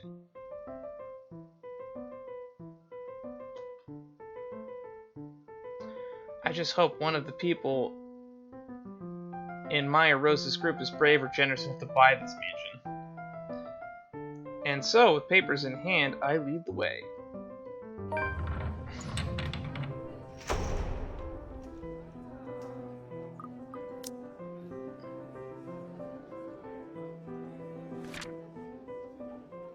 Today marked the open house of the infamous Ermengarde Mansion, open to the public for the first time in years, looking for its most esteemed and prominent personalities gathered to catch a glimpse of the 17th century property, including Luxburn's own most well-known couple, Luke and Hannah Wright.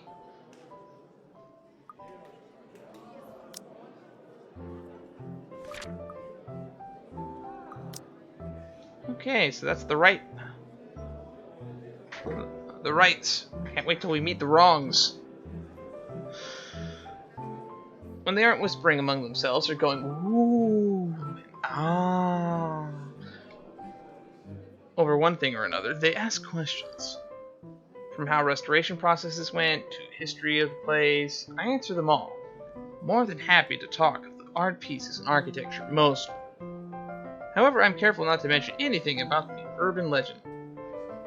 Not good material for sales talk, even if the entire population of Luxembourg knows about it. Some of the furnishings here are actually the 17th century originals, all of which have undergone a painstaking restoration process just to return its original beauty. Even the glass thing, colorful ones. Oh, I don't know, but you get the idea, I hope. The stained glass window? Especially that one, ma'am.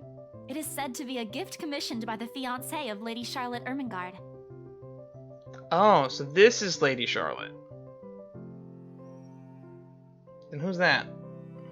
The mansion's current owners have specifically requested that the restoration crew take great care in handling it. It's a priceless work of art and the most distinctive feature of the mansion.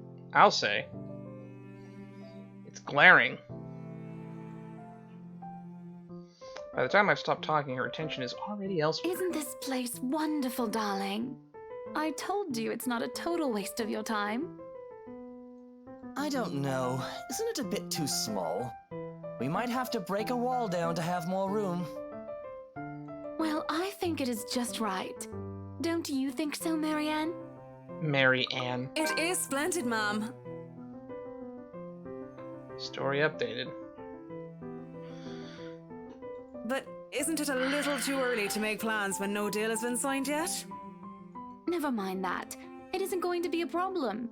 We've got a wonderful legal team to handle everything. Start taking notes, though. I think I've got a few things I want changed before we move in.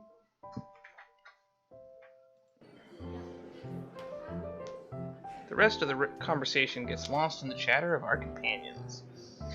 I don't want to make any assumptions yet, but their sheer interest is enough to give me some semblance of hope. Oh, please, please let these guys be the one. Eventually, our group reaches the kitchen. Oh, I love it. Oh no, there's a basement. Oh, why is there a basement? The attic was creepy enough.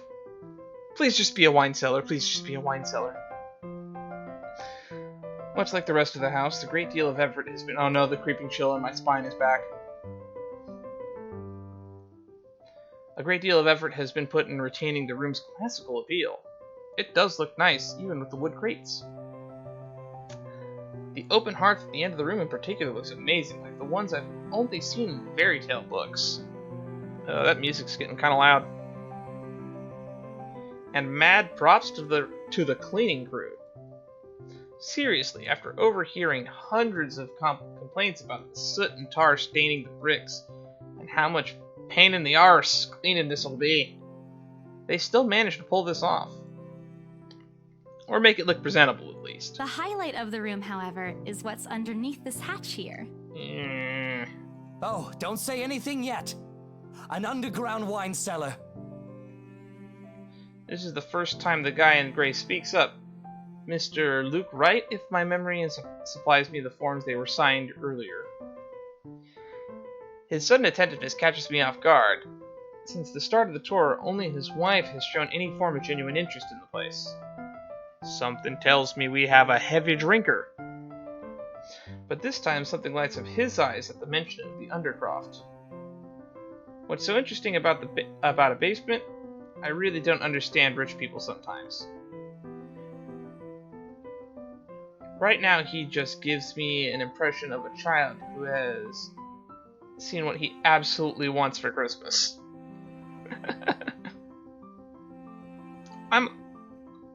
I've always found it cute whenever I see children act that way, my younger siblings especially.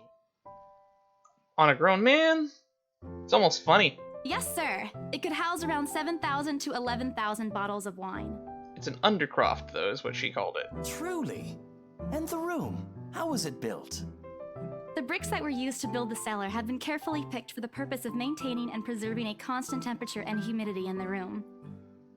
Wait, I don't have enough knowledge of architecture to know that's a thing? Like, brick placement matters that much? It's a good place to keep your private collection in if you have one, sir. It keeps the corks in good condition. Corks can be replaced. They're like cheap. My aunt collects them as like a hobby. Oh, love. Didn't you say before that you wanted to make your own personal vineyard? Perhaps you could start one here. That's why he has such an interest. You know we're going to need space for that, darling.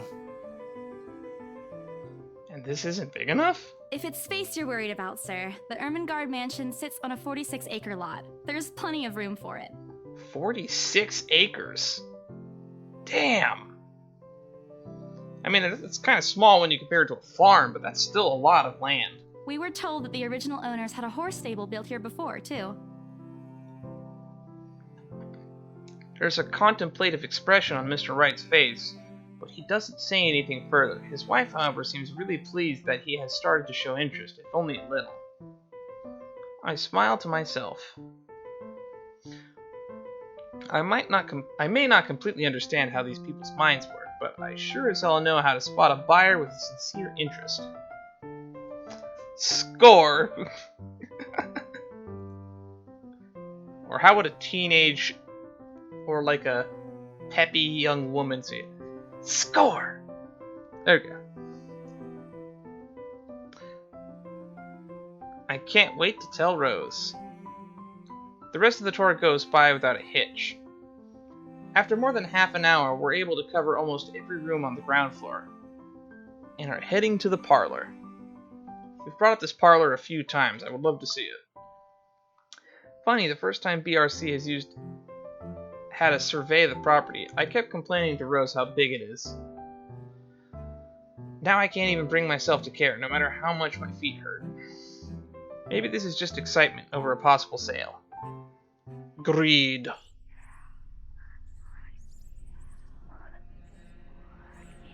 Oh, why?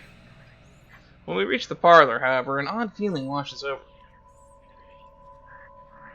It starts off as small goosebumps on my skin, a feeling of being watched intently. Whispers in my ear and shadows dancing, lurking in the corner of my vision. Dark silhouettes that are gone when I turn to look. A chill settles down my spine, making me feel sick. I start to break out in a cold sweat. I can't do this. I need to sit down for a moment. The old ladies in the group have been requesting for a break anyway. If I can just... Excuse me? Everyone? We will be taking a 15-minute rest here before we visit the first floor. In the meantime, please help yourselves to the refreshments and snacks we prepared. If anyone has any questions, feel free to approach me. I'd be happy to help you. I let them sit while I retreat into a quiet corner to recover. It's not what you think. Don't think about it. It's not what you think. Probably just caught Becca's cold. Don't think about it. I am left alone for a good while, the same words spilling out of my lips in silent prayer. Till a hand taps my shoulder. Hello, you there? Yes, ma'am? Oh, look at you. Ma'am, right. Having to show a group around a mansion this big must be exhausting. Not a problem, ma'am. I'm just doing my job. What a hard worker. Anyway, Isabel, right? Isabella, actually. But yes, what can I help you with, ma'am, right? Please, just Hannah. Call me Hannah. Okay, so this is Hannah. So Luke Wright and Hannah Wright. Man, why are they separate? Who picked this order? Maybe this is the order we'll be playing as them in. I just wanted to ask, how soon are we able to move in? My brain completely stops. The sick feeling plaguing me is suddenly gone, replaced by utter bewilderment. Is this a joke? She looks at me expectantly as I struggle to come up with an answer. Wait, ma'am, you see, but we haven't even negotiated a price yet, ma'am. We haven't even finished touring the rest of the mansion. A sale would be great and all, but... She stops me from speaking any further and puts a hand on my shoulder. For a moment, with her tight smile, she looks like she has tasted a particularly sour lemon. Oh, please, sweetie, don't insult me. Money is not a problem. Why, she definitely is acting like she's already bought it. And, just between you and me, this place is better off with us than with some old lady who'll probably just fill it up with cats. Do rich people do that? I personally don't think there's anything wrong with having cats here, Ma'am Hana. I'm sure there's more than enough space here if you want pets. That's not the answer she was expecting. Perhaps I'm still not feeling well, but what's really wrong with cat? That's what's throwing you off? The cats? I'm not a cat person, but that's not what she was getting at. Why is she talking about moving in already? I'm more of a dog person. Thank you. But you see, this is going to be a gift to my darling. It's going to be our anniversary soon. Oh, that's so sweet. You must really love him to buy him a huge place to build a vineyard. I don't understand rich people at all, but love I can at least somewhat understand. And it would be so wonderful if you can secure its purchase for us. As logically minded as I am sometimes. Me think with math book, but me understand love.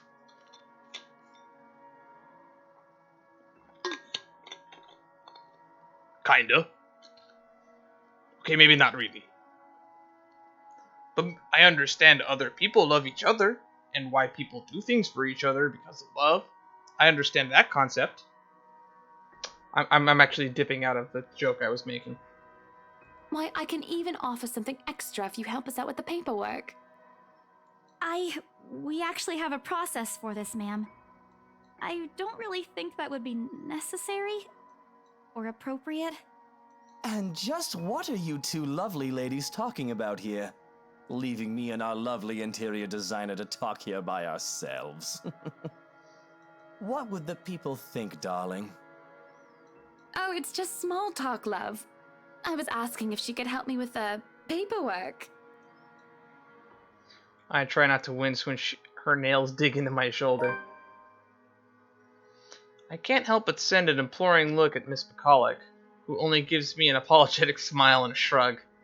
Yeah, I can give you a fact sheet and a form to fill out. She wastes no time in taking papers from my hand and shuffles through the bunch. Oh man, Rose is going to be so angry at me for letting her do that. Wonderful. And Marianne, I'd really love to talk to you about those changes. You took some notes earlier, yes? I did, Mom. But I really hope that this time... Excellent. Hopefully you can help us out too, Isabel. Isabella. I'm actually curious if... maybe this blank spot is going to be one of the actual owners of the estate. Because I feel like we're going to have to at least communicate with the people that do own the property in some way, shape, or form. Like a groundskeeper or something. Creepy old man that warns, "You should have left well enough alone," or something like that. Right. It's a lovely name, Isabel. It's Isabella. To be fair, I've been calling her Isabel a few times. I'm sure if I backlook at when I backlook at this later on, I'm definitely going to see that I've called her Isabel more than once. Definitely more than once. Yes, that's great. We'll be more than happy to put in a good word to your superiors too, and... what's this?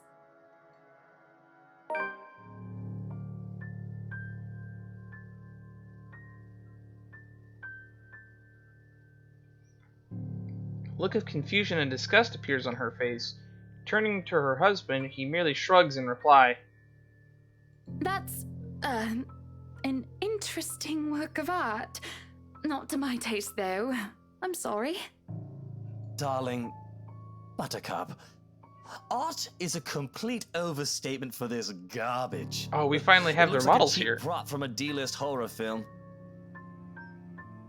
D-list horror film, was that the achievement we just got? Most recent, D-list horror prop.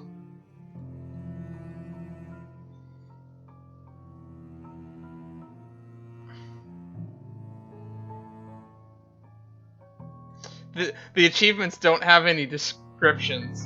It just says D-list horror prop, and it kind of has like a little sketch of 3 of them looking at it. So yeah, we have a few achievements already. This or that, make your first choice, pass it on, find the letter, win a QTE. Can't stop, won't stop was win a QTE. Grasp the nettle, win a QTE without skipping. You can skip?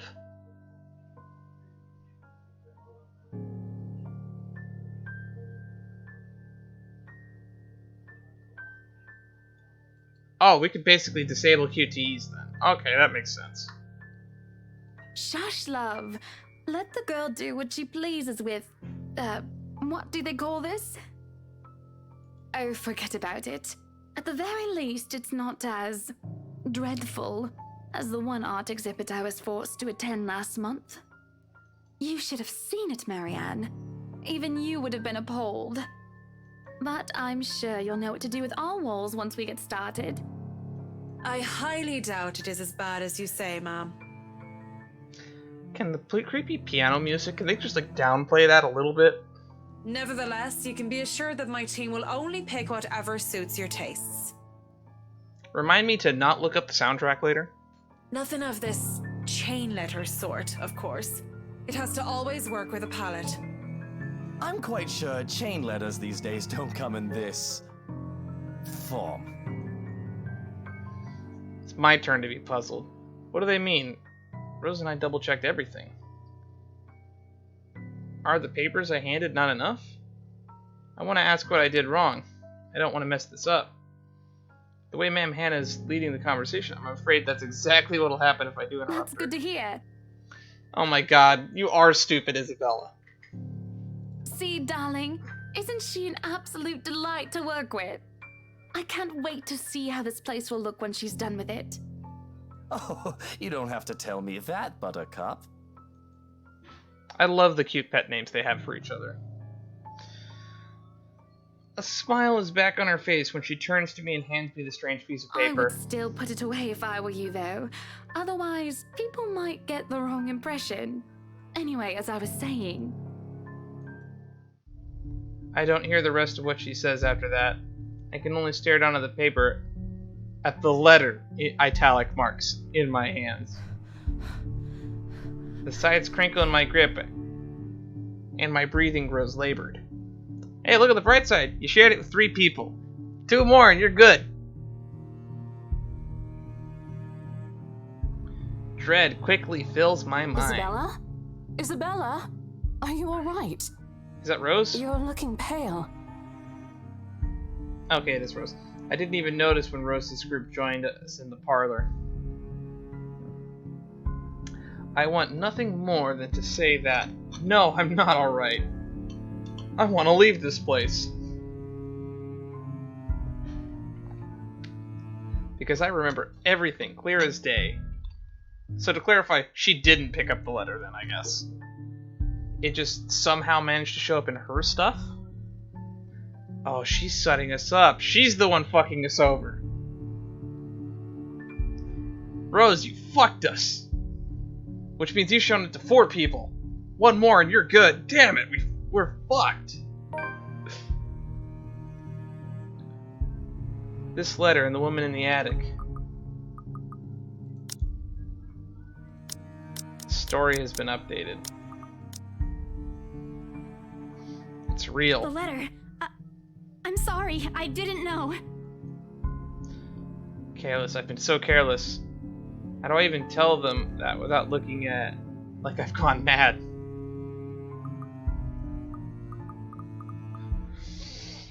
Ah!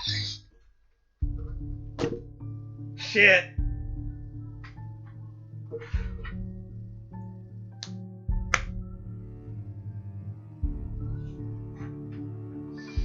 Okay, the coin says don't tell her.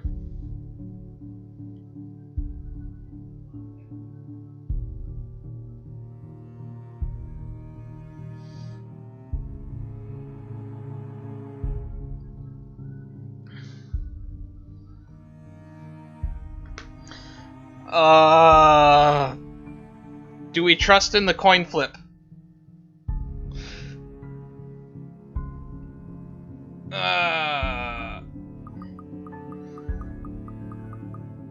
We used the coin flip before. We'll honor the coin flip.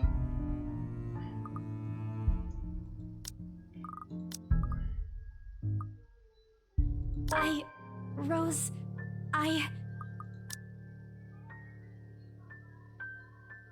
Why did that go up? The words are stuck in my throat. I want to tell her, I really do. But is she going to believe me? She clearly dismissed me earlier. It's a concussion, she said. It's not. There's really something in this house, in that attic, in that letter. It's going to go after us. Please, believe me. Is Isabella alright? Isabella. Ma'am Hannah's voice breaks through the haze, beginning to cloud my mind. Rose is looking down on me, worried etched on her features. I didn't even notice when she removed the wrinkled paper from my hands and pushed me down to sit in a nearby chair. From the edge of my vision, I can also make out Miss McCulloch asking a passing food server for a glass of water. Through it all, Mr. Wright stands in the sidelines. Although curious, he appears more inclined to watch the scene than help. They are all as likely to believe me as Rose does. To everyone, whatever's in the house is just a hoax. A cautionary tale for children. Isabella, do you need me to call that ambulance? She offers me a drink, but I push it away. I need to get out of here before I can cause an even bigger commotion, clear my head, and take a breath of fresh air. Anything to take my mind off of things. No one is going to believe me anyway. No, I'm just feeling a bit out of it. Excuse me, I'll be back. I just need to catch my breath. Bowing my head, I mutter a quick apology and gather my stuff to make a quick exit. So Isabella's gonna die, probably. I'm guessing the right course of action might have been to show the letter. I see that now. But I don't know if we can call like an exorcist or anything. Oh, that's definitely what I would do. I would see if we can find an exorcist. Give him the letter. Your problem now, buddy.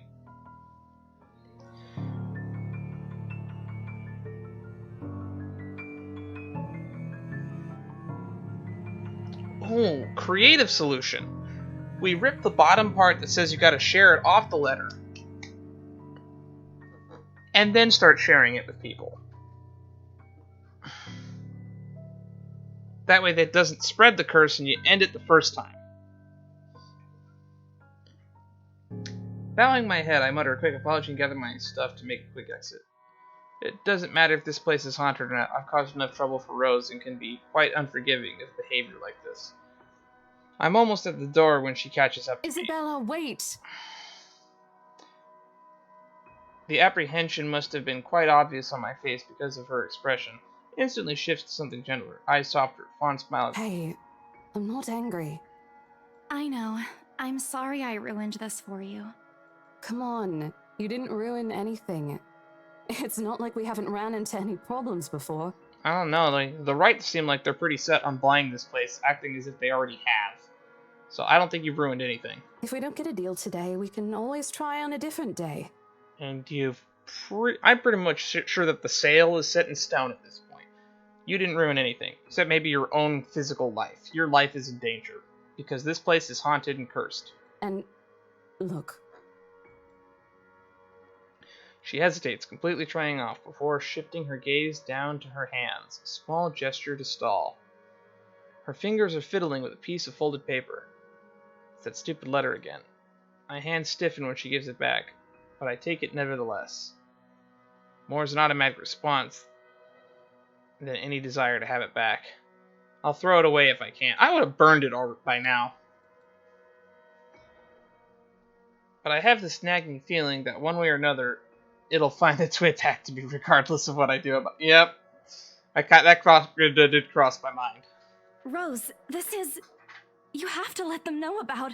I know you want us to get this sale so badly. And we've made a lot of plans on how to go about this.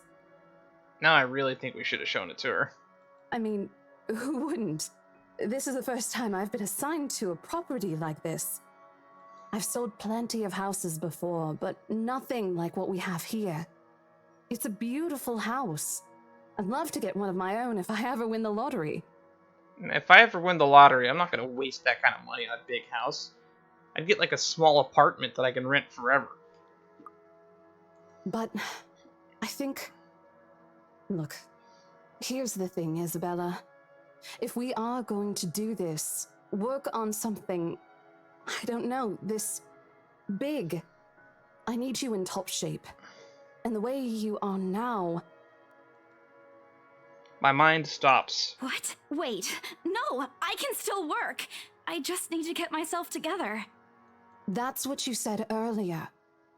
I let it go because I thought, hey, it's your own body and you should know more than anyone how you feel. But after this, I really think you should take a break.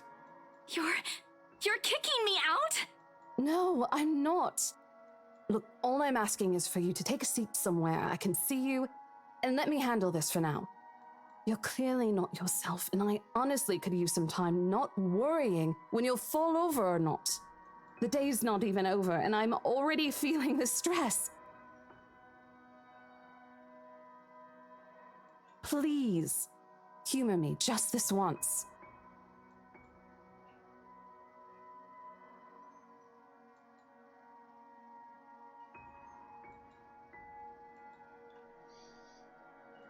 Yeah, you should feel awful. Whether it myself on the unlucky turn the situation has taken during this, I don't really know. I promise I'll give you a full report of what happens after. I'll even let you take the lead tomorrow. I don't think there's gonna be a tomorrow. I think this place is already sold. Fine. Okay. I'll step aside for now. You're upset. A little, yeah, obviously. Also, Hannah doesn't look like she has everything working upstairs, just saying. That's unrelated, but I wanted to find a time to work it in before I forgot. If it's any consolation, I won't tell the boss about today. You know how he is. Oh, that's another person we haven't met. Who their boss is. Please don't. I don't want a repeat of the lecture I got during my first assignment. He called me a noob, and I don't even know what that means. Ugh! My heart! My heart! You don't know what a noob is? That's like ingrained in our culture. The memory we both burst into helpless giggles, earning a strange looks from the guests milling about the door. Talking and laughing like this, it's easy to forget that any mishaps that happened. Little things you learn and to appreciate, So, I guess. Are we good? You're good. Isabella's fucked. I'm still not okay with this, but Rose has a point. It's better for me to step out of this one for now. I won't be able to help you anyways if I keep getting distracted like this. Maybe I'll just take a walk outside or something while I wait for you to wrap things up. Please, just stay put. I insist. I'm not an invalid, Rose. You clearly have not seen how you looked earlier. It's not that bad. Color hasn't even returned to your cheeks yet. Just stay here, all right? Don't even think of going anywhere. Let me finish what I'm doing here, and then I'll take you back to Luxembourg myself to have that minor bump checked. At least wait for me to call someone who'll fetch you, okay?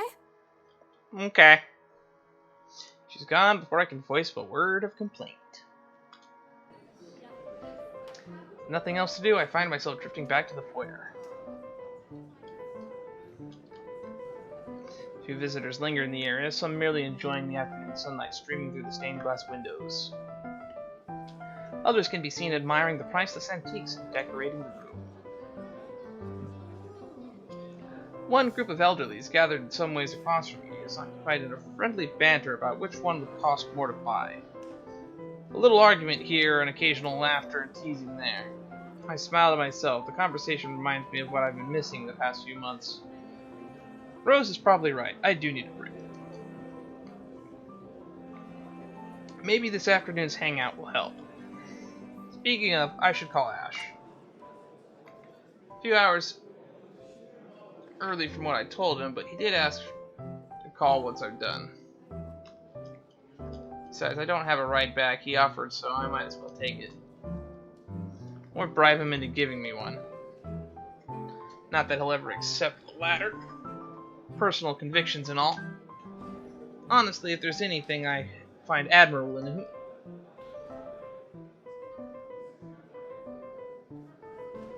Honestly, if there's something I find admirable in him, despite his tendency to annoy the hell out of me, it's that. Okay. That he's bribable? Such a weird thing to admire someone for. Oh, I skipped text. Well, whatever way it works, a free ride is still a free ride. There's Rose's offer too, but despite what she says, I know she'll be busy for the rest of the afternoon, especially without me assisting. Bothering her for a favor as small as this is the last thing I want right now. A couple of minutes and a few prayers asking for a decent signal later, I finally the call connects and... Sup, I'm Ash from Deluxe City. Baggers, watch out, can't beat me. Looking for trouble? Better not lie. I'm a cool dude, pretty fly for an Asian guy. Sup, I'm Ash from Deluxe City. Baggers, watch out, can't beat me. Looking for trouble? Better not lie. I'm a cool dude, pretty fly for an Asian guy. Sup, I'm Ash from Deluxe City. Baggers, watch out, can't beat me. Looking for trouble? Better not lie. I'm a cool dude, pretty fly for an Asian guy. Sup, I'm Ash from Deluxe City. Baggers, watch out, can't beat me. Looking for trouble? Better not lie. I'm a cool dude. Shit, how loud is this thing even? Sup, I'm Ash from Deluxe City. Baggers, watch A out, sharp ringing can't fills the beat me. entire hall, Looking for trouble? Better not lie. I'm a disrupting cool the dude, pleasant pretty quiet fly that for had an settled. Asian guy.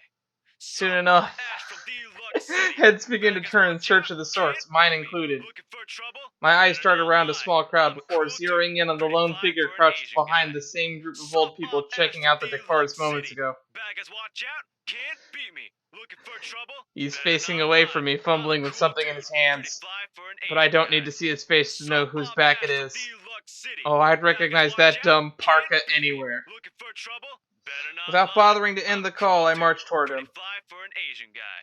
Sup, I'm Ash from Deluxe City. After what happened Baggers, today, I'm watch out, really not in the can't mood to beat me. deal with Looking this. for Of trouble? all the times Better to... not lie. I'm a cool Ashton Frey! Oh, that's great. That is so great. What happens next is something I'll surely regret later for having not recorded. Ah! He jumps and lets out an undignified yelp, followed by his phone slipping out from his grip. It bounces from one hand to the other in his poor attempt to catch it before ultimately falling flat on the floor with a resounding clack. I kind of feel sorry for the phone. And the floor. But it's not every day that you can catch someone like Ash off guard and get a reaction. Damn his stupid detective senses. I'll take every ounce of victory I can get, no matter how small. Ha! An awkward pause passes between us. A blink. A cough. He makes a face. And then in a too-quick motion, he ducks and retrieves his abused gadget, while a grin threatens to break out from my lips. He doesn't meet my eyes when he straightens, but a flush has crept across his neck and cheeks. In another universe, when we haven't known each other for 5 years and suffering through it, his teasing isn't a day-to-day occurrence, chances are I'd find that adorable. Endearing, even. Unfortunately, this isn't that kind of world. The way things are, I'm already content to see him out of his obnoxiously calm and collected disposition. Hello to you too, scaredy cat. I could stand to be greeted like a normal person, you know. Yeah, nice to see you too, Ashhole. What? And miss that look on your face? No way. Oh man, I should have taken a picture. Yeah, you should have. We're probably not long for this world. I am so honored you find this funny. Is that how you treat your guests? I think I need to talk to your supervisor.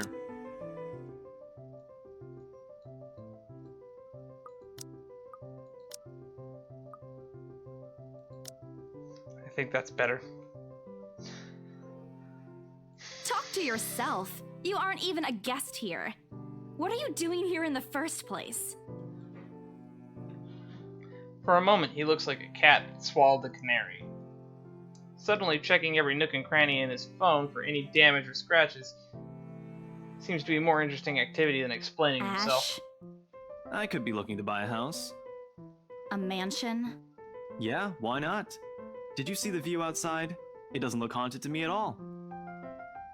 He's messing with me. Ashton, I am not in the mood. What are you doing here? He chances a glimpse at some point behind me. What? Parlor? Curious, I follow his gaze, but before I can figure out what has caught his attention, he places a hand on my shoulder and turns me back to face him. I just finished working on something, so I dropped by. Why did he look at the parlor, and why did the narrator draw attention to that? I still don't see how his work has anything to do with why he's here. At my confused look, he drops a hand resting on my arm, like he has touched something particularly hot, and casually rubs the back of his neck. And I said I'll see if I can pick you up. Turns out I can. Free time and all. No, you're up to something. So here I am. Figured you'd still be busy, and so I roamed around for a while. Oh, you should have mentioned that sooner. I was about to throw you out. Throw me? Hey, I was given a pamphlet. I think that makes me a legitimate client.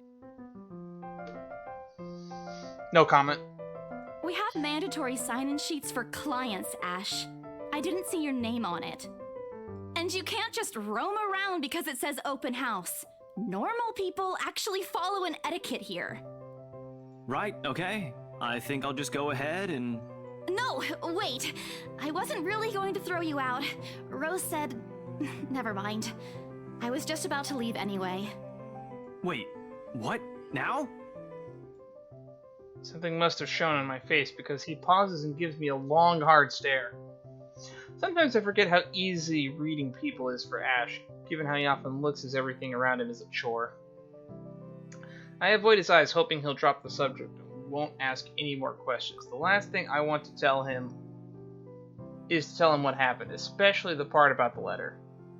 In fact, he's the last person on Earth I'll ever think of not telling it to, if I can help it. Which means when we get control to give it to him, we are, right? Because she personally wouldn't. So that has to be the game signaling me that I should. Sure, he's a dependable guy. God knows how many times he's helped me, even without me asking for it. Or maybe when we're playing as him, we get a chance to steal it from her.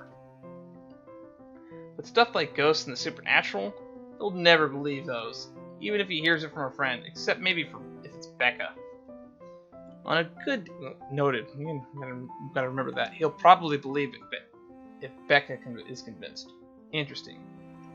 On a good day, the most harmless thing he'll do is give you an explanation why those things have no chance of ever being real. At worst, he's insufferable. He'll poke fun at you every single chance he'll get. Ashhole. What did I ever do to him? He never does that to Becca or Zach. He probably likes you. I can already imagine how things will go down in the moment I spill a word of what I saw. Nope, over my dead body. So we're gonna tell him, right? Because not just because it's funny, because I think that's gaming the system. But before it catches his attention, I shove the letter deep into my bag. What's wrong? Nothing. Let's just go. Doesn't look like a nothing to me. We still have Zach's movie tonight, remember? It's still early. And didn't you say your shift will end around 5 or 6? What about... Hey, Isabella, wait up! Afternoon. A rush of air greets me as soon as the main doors opens. Not the usual autumn draft, but it's still a welcome change from stifling atmosphere inside the mansion. Ash's footsteps are quick behind me, the soles of his shoes thumping hard against the polished concrete with an awkward cadence as he rushes to catch up. He calls out twice. The mansion still looms in the background. Whispers calling me back. Shadows beckoning.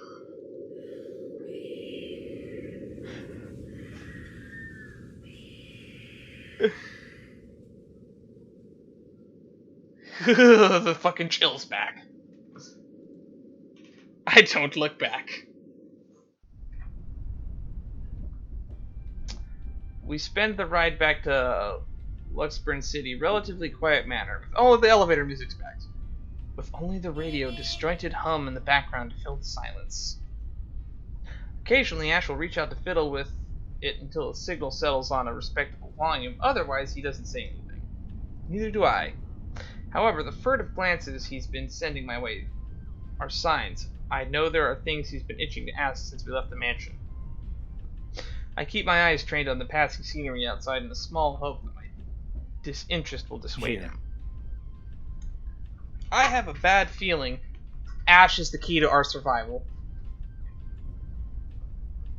All of a sudden, he tosses something at me from a small compartment into the side. Pills. Hits me cleanly on the chin before I can make a move to catch it. The small package makes a soft landing in my lap instead. Sorry. The glare I send him wipes the smirk about it formed to... The glare I send him wipes the smirk about to form cleanly off his face. He clears his throat, focusing his eyes on the road again. I swear he did that on purpose. Ignoring him, I flip the half-forgotten package on my lap. I won't say no to free food, but why are you giving away cereal bars? I always have one on my person, and you look like you're about to pass out back there. Have you eaten lunch yet? I don't think she has, no. I don't even get a chance to deny it because right on cue, my stomach rumbles loudly on an empty, gnawing feeling in my belly becomes noticeable. No surprise there. I did skip breakfast and lunch so I could catch Becca while she was on break. Oh, that's right, we were talking to Becca during break, which is an awkward point for the story to start when you think about it. I was hoping to get a small meal after. I guess with everything going on, I just forgot until Ash mentioned it. It's not like the hollow feeling's new to me, though. If anything, it's just one of those things I've gotten used to ignoring over the years growing up. As thanks, I tear open the package and start nibbling on the edge of the bar. Apart from acknowledging nod, Ash doesn't say anything after that small exchange. For that, I'm thankful. After getting an earful from both Becca and Rose, it's nice to be able to just sit down with someone who's not going to nag you. How'd the open house go? Actually pretty well when you think about it. That was actually the best part of the day. The usual. We got a bigger crowd than normal because of the property's fame, but really no different from the typical open house. Well, there was 2 people that seemed really interested. On second thought, it actually looks like a fancy party more than an open house. I've never felt so underdressed in my life. Weren't you there? I wasn't really listening. I should have asked someone to kick you out.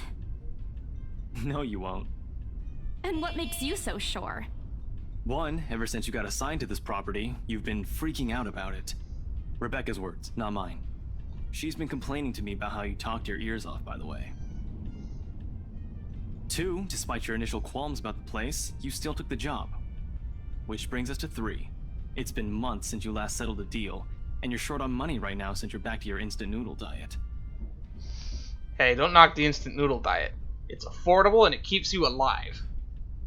How do you even know about the last one?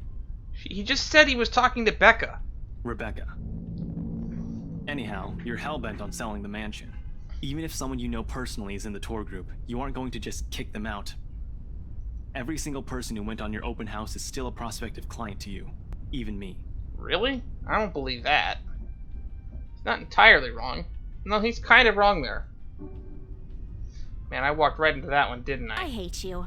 I really hate you right now. So what is his background, and why would he consider himself a buyer?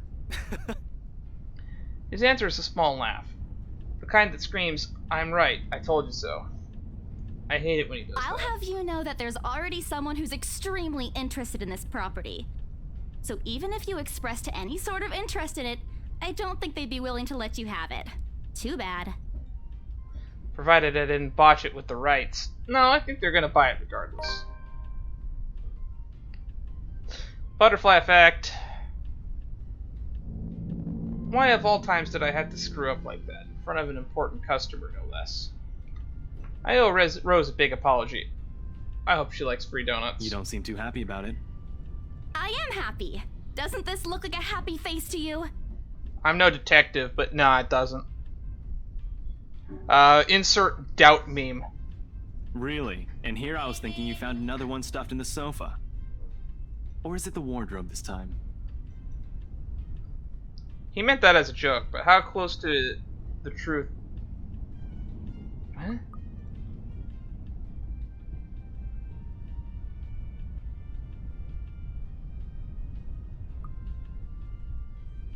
Oh, he's talking about the fucking body from the start of the story. He meant that as a joke, but how close it is to the truth made my blood run cold and my own heartbeat heavy in my chest. All at once, the letter in my bag feels a whole lot heavier, burdened by my own guilt and apprehension. Yeah, well, things happened. Stuff the right couple might not be pleased about. No need to make a fuss about it. It's normal in the business. Yeah. Haunted death notes from a, what do they call it, a D movie? Yeah, D-list horror movie. You made them angry? Not angry, just stuff happened. Like? Things. Did they do anything? Your clients, the rights, was it? Can't answer that.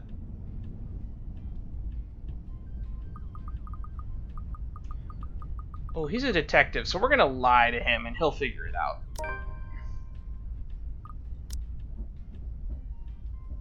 Damn it.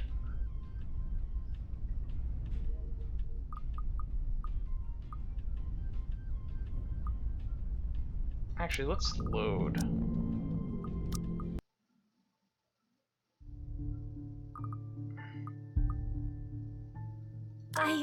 Rose...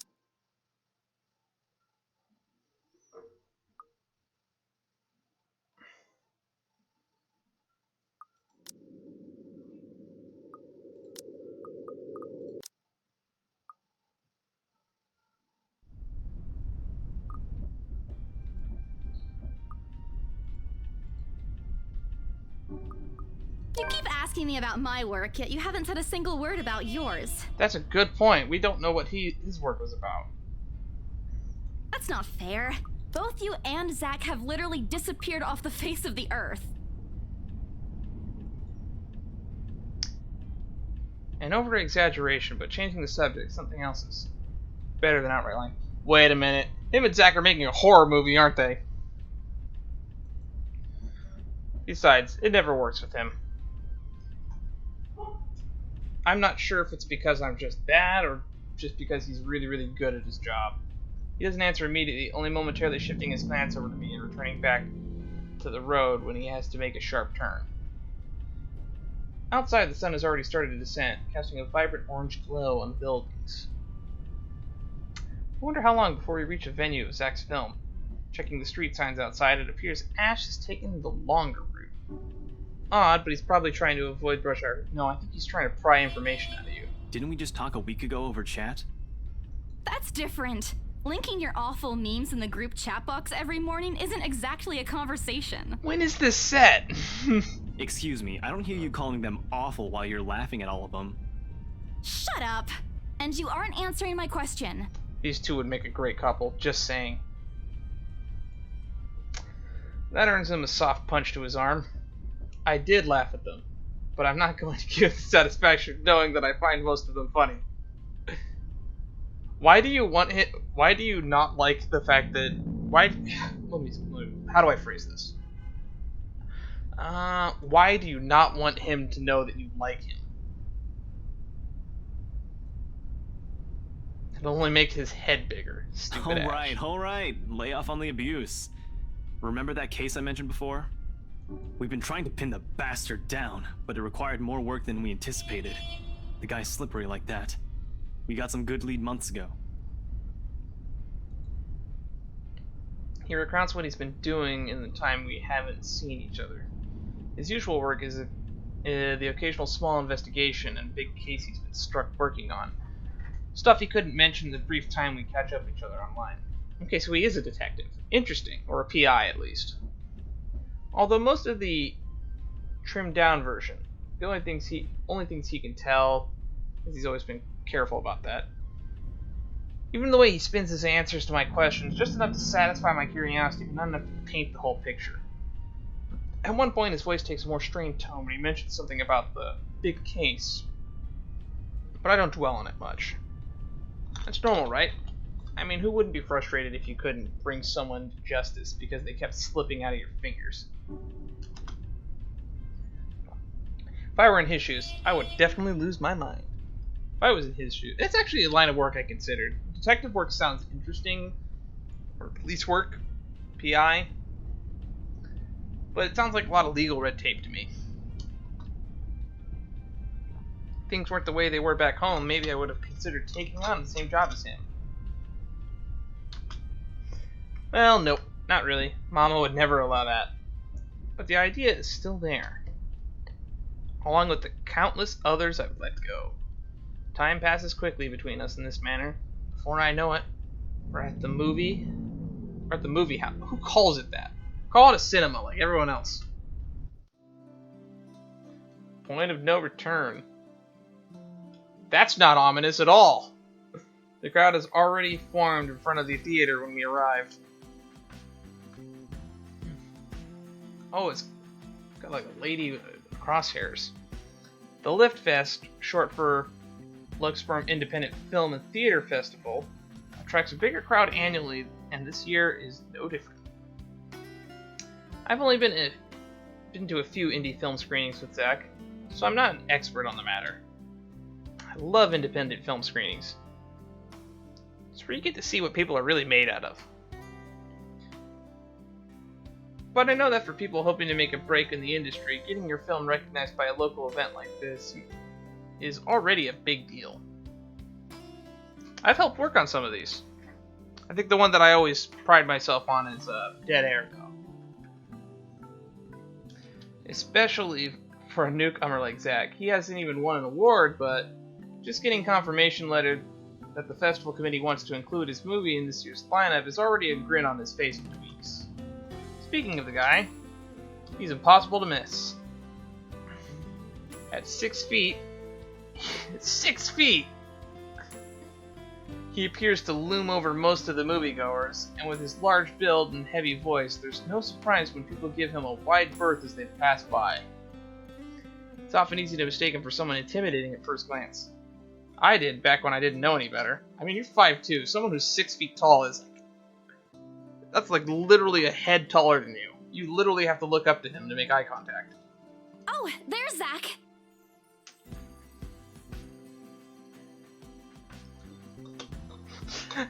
Now that I said that, I actually picture this as not the chat model, and she's actually standing there. That's him right next to her, standing next to her. She's 5'2", and he's 6 foot something. Reminds me of my buddy Mike. He's like 6'6", if I remember right. Hey, you guys! Long time no see! Those dreads. Zach's face lights up with a smile of his own. He moves towards us with careful steps, taking a significant effort to make himself smaller so as to not bump or accidentally hit anyone. Typical Zach. He seems friendly. As he nears Ash, casually raises his hand in greeting and... Sup, Z-Man! My main man! What's crack-a-lackin', my homie? Not gonna comment on that and move on.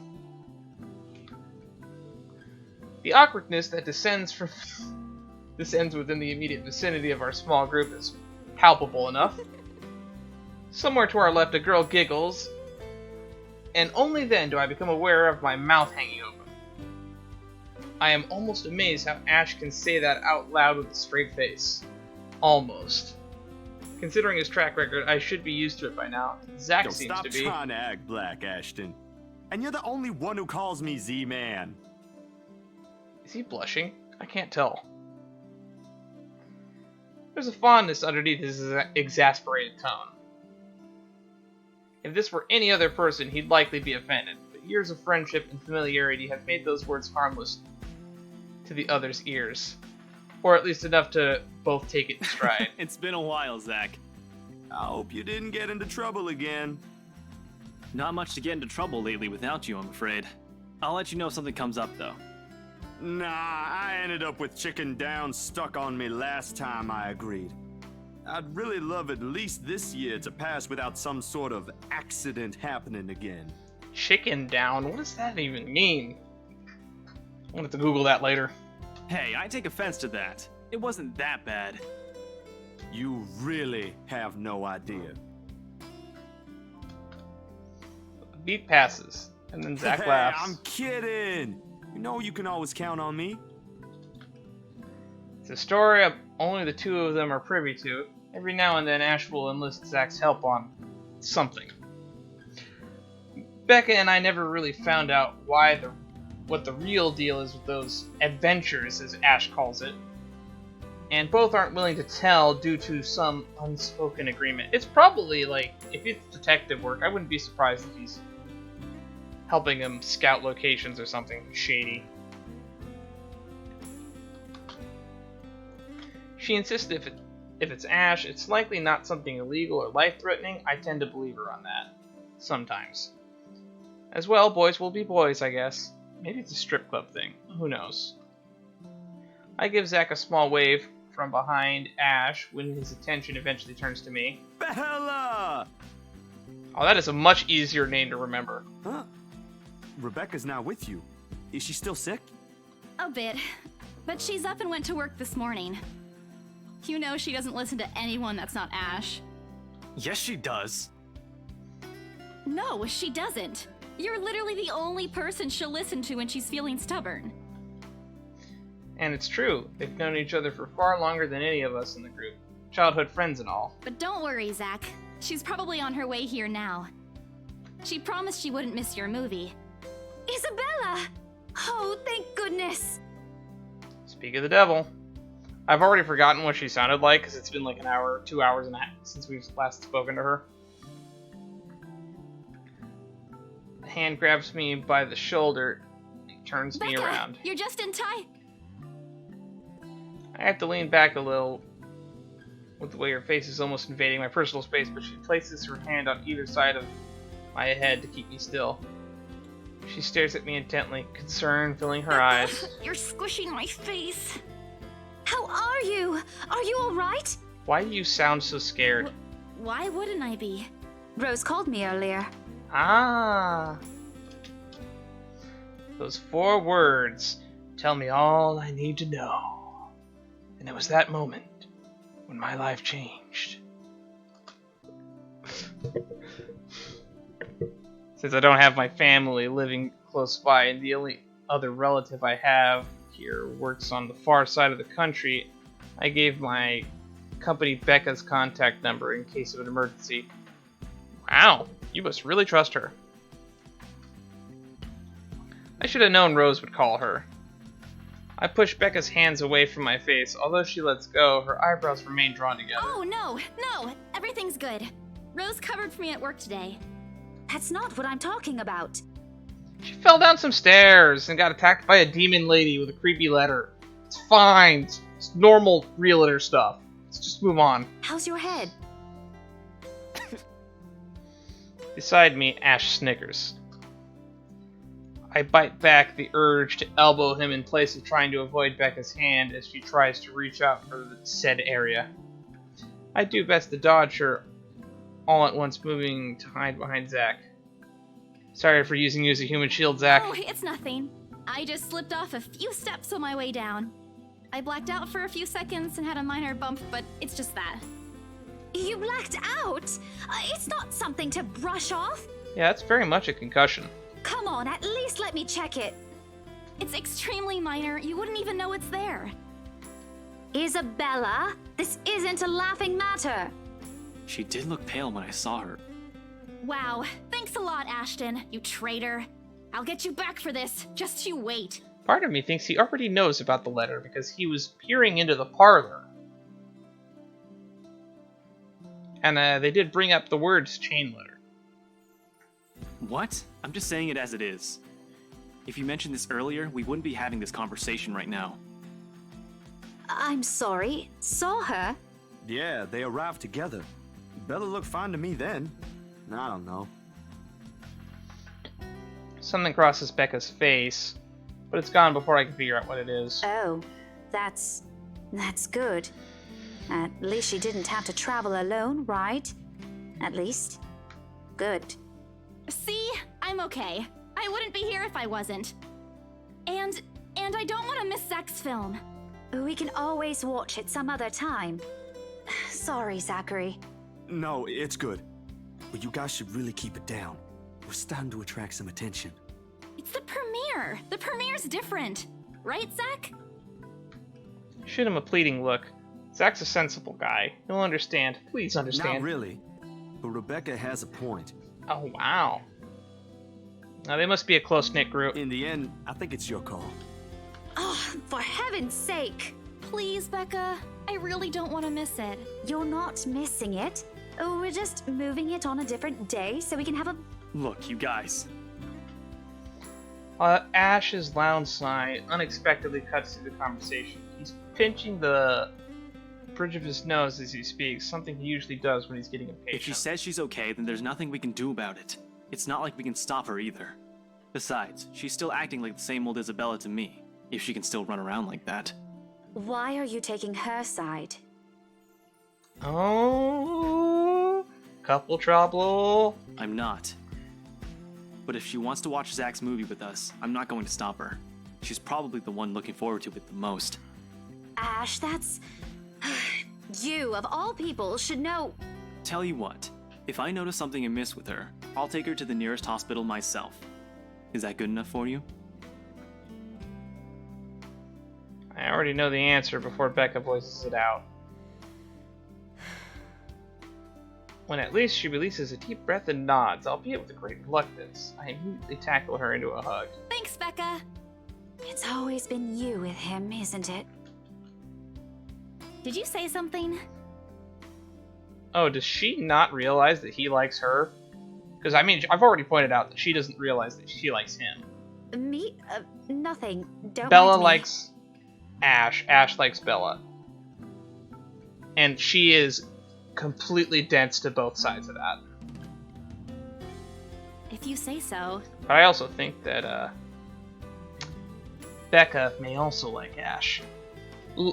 Or maybe I'm just looking way deeper into this than I realize, and there is no romantic tension. And I just want a good romance to happen because I'm kind of disappointed a little bit with the one that I'm watching currently. Okay, guys, showtime's close, so I think I'm gonna get us some snacks. My treat. And then let's head inside. Before I forget, I might as well elaborate on that. I've been watching that new Crunchyroll series that's adapting Rent-A-Girlfriend. It's really good, but there's like certain aspects of it that I'm finding really hard to enjoy. Particularly the pacing is kind of slow, and on top of that, the character development feels like it's too spaced out between certain characters, getting way more focus than they should be. But I won't spoil anything about the series for those who do intend to watch it. But overall, I'd say it's a passable series. It's like a 5 out of 10 or maybe even a 6 out of 10. It can only improve, and there's only 5 episodes out right now at the time of this recording.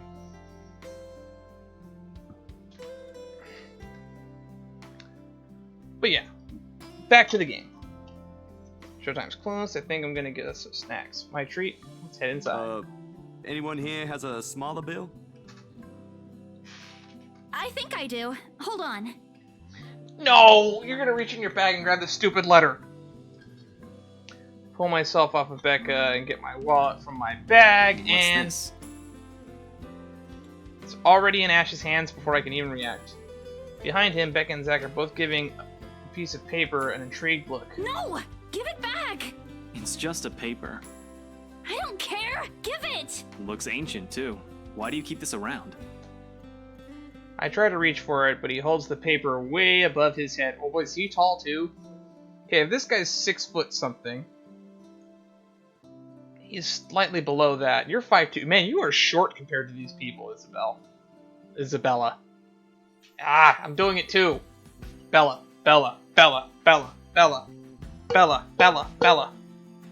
Okay, get it ingrained in the brain. I've never been particularly sensitive about my own height, but right now I really wish I have that advantage over him. Don't open it! What's the big deal? It's not like it's a love letter. I don't see any reason to... Hold on a second. This isn't it? Oh no. Please don't. Even if it is, it's not for you. Okay, now I'm curious. You were already curious. You're not fooling anybody. I'm telling you, it's nothing like that. It's... The rest of my words are lost when he unfolds the paper. Yes, he reads it anyway. We're all fucked. I can't breathe. My heart feels stuck in my throat, pounding, threatening to burst. Vaguely, I note how my hands are trembling at my sides. Clasping them together doesn't do any good. They are still shaking, but I hang on to them regardless. Hey, you showed it to 5 people. You're in the clear. Wait, that's good, right? Oh, that must mean this is the end of Isabel's section of the story, then. I vaguely note how my hands are trembling at my sides. Clasping them together doesn't do any good. They're still shaking, but I hung on to them regardless. The awful sick weight that has just taken its core. My stomach at the back of my house returns full force. How do I fix this? How do I fix this? How do I fix this? Somebody please. Today is turning out to be a horrible nightmare. Send this to 5 people or else.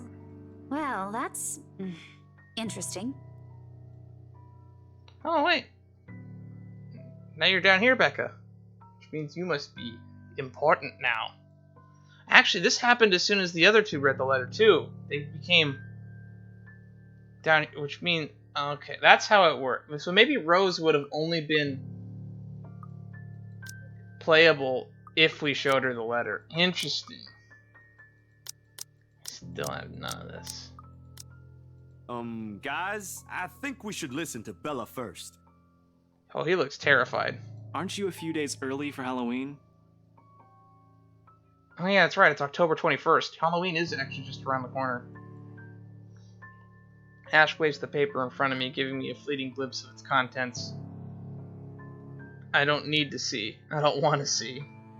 The letters, the words, every stroke written in blood is already embedded in my mind. Maybe I should have just thrown it away when I had the chance. That way, it's not way. a prank.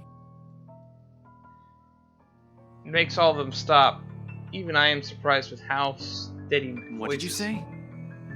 Uh-oh. This isn't a prank! I saw something! Hold on. Are we still talking about this paper? Or is it about the urban legend again? Both. I know it sounds ridiculous. You're saying this is a primitive version of a chain letter, and now that we've seen it, we're now cursed. You've got to be kidding me. See? This is why I didn't want to tell you guys.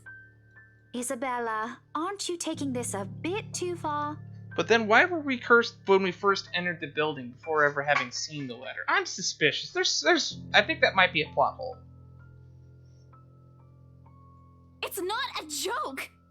Will you guys listen to me first? Because there was that creepy nonsense with the phone call and Rose not existing temporarily.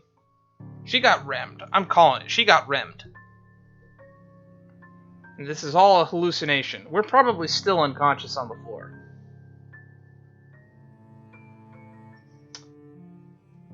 I saw something in the house earlier. It stood right in front of me. If I hadn't gotten away, that thing might have... Right. And in broad daylight, Isabella. Even someone gullible would find the logic in that screwed up. Well, you don't believe her. There's also no way in hell that this supernatural shit is true. But it's real! What do you think I saw? Ooh, she looks very angry in that. What was it? Avatar? Model? Sprite. That's the word, Sprite. Hallucination? A delusion? Didn't you say you fell down some stairs? This was so maybe Rebecca's right. This was before that. It happened after, when I was trying to get away. I almost got stuck in the same room with that thing. We're all in danger. I thought you were my friends. Why don't you believe me? We are, and you know that. But this thing and that thing has got nothing to do with the other. It only appeared after I picked it up. When Rose called earlier, I thought she's just exaggerating. But based on what I'm seeing right now, maybe it's better if we really postpone this for now. Don't bother. Without another word, I snatched the letter out of Ash's hand and stuffed it back in my bag with more force than necessary. I'm tired. Got cursed, saw a ghost, probably lost a sale, got kicked out of the open house I'm supposed to be hosting. My own friends won't believe me, and all of them think I'm crazy.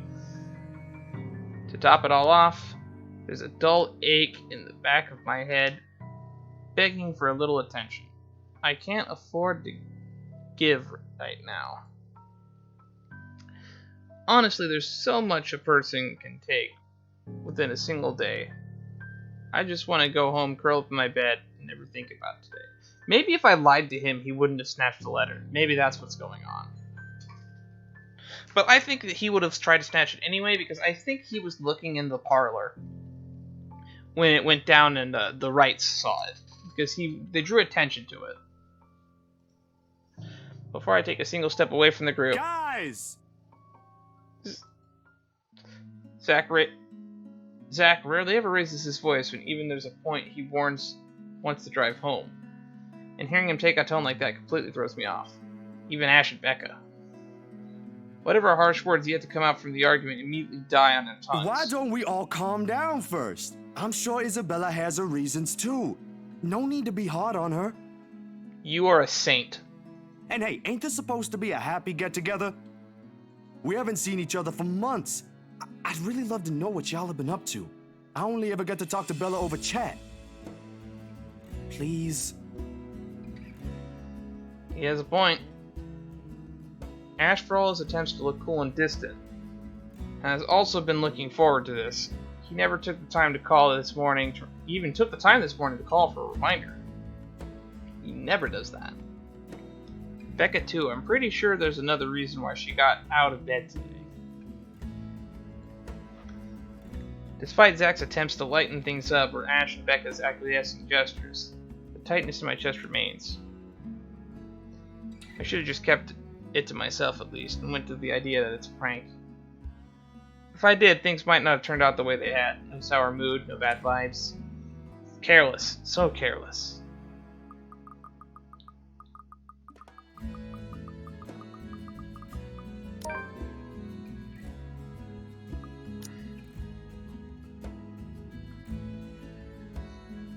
Becca went down.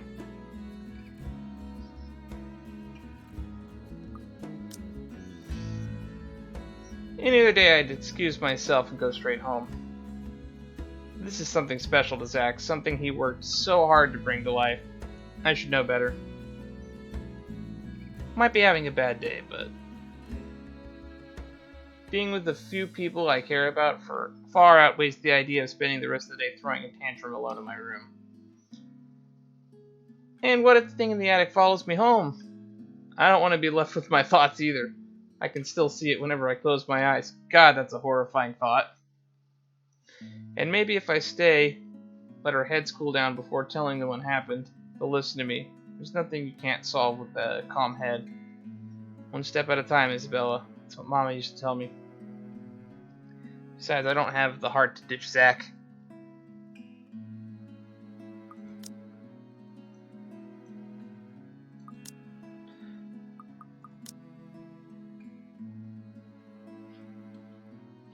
Man, why does Mary Ann think so highly of us?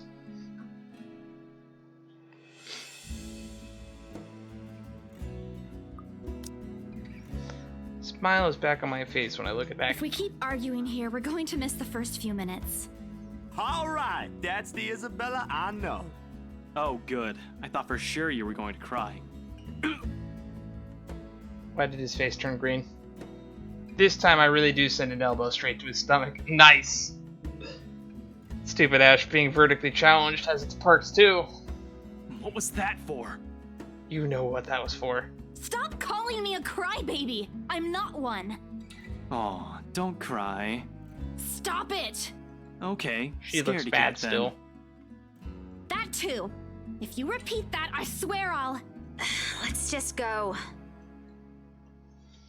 Not another word, Becca goes inside. Doesn't even stop to wait for us when I call her after that. Ash and I exchanged looks that the same question likely swimming inside our minds. Did something happen at school after I left? Is she having a bad day too? I'll try asking her about it later, I guess. So, you guys go catch up with her. I'll go get us the food I promised. But you'll miss it. Didn't you say watching a movie without food ain't fun? And it ain't like I haven't seen it. I made it, remember? I'll be in there soon. One friendly tap on my... Wait, you never broke his change, did you? One friendly tap on my shoulder, and then he's gone. Few moviegoers are still milling about. Some are still waiting in line for tickets, but otherwise most of the crowd is already inside. There's nothing much for us to do here now. Not a word protest comes from me. Ash gestures for the two of us to head inside. And then? Are you sure it wasn't one of the cleaning crews? Absolutely sure. Somehow, halfway through the movie, the conversation steered toward what happened in the mansion.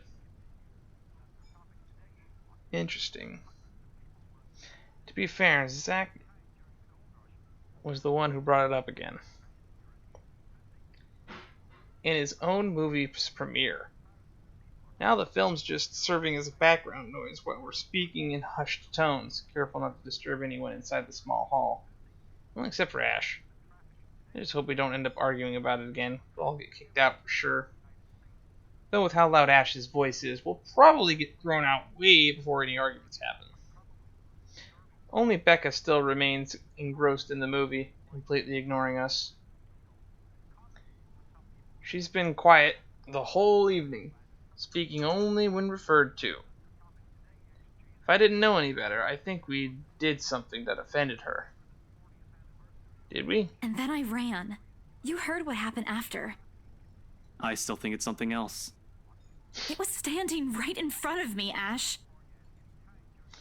He's one of the smartest people I know, but geez, he should learn to listen. Plus, didn't he say he doesn't believe in these things? Why is he in this conversation I heard again? what you said, but it's a small room. There are a lot of things someone else could have done there without your knowledge. If I could see it up close, maybe I can... I am not going back there. Ain't that a problem if you're hosting an open house? Rose does the first floor tour. I ain't sure ghosts can be restricted to one room, Bella. Me too.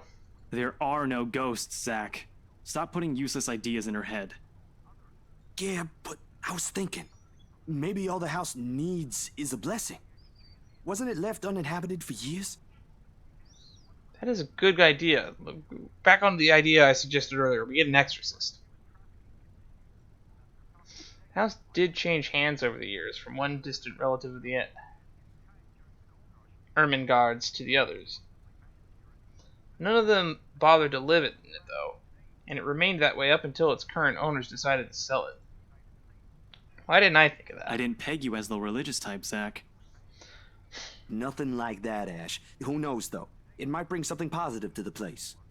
That is a good idea. That's not a bad idea. I just don't know where I could find someone. You're religious because of how you keep saying Lord and stuff, whatnot, and ending your sentences with it. I assumed you were religious. You probably know a priest, right? You're not seriously considering his suggestion, are you? Do you have a better idea? I know where. I could contact him for you if you want. You'd do that? Or we can find you a psychologist instead.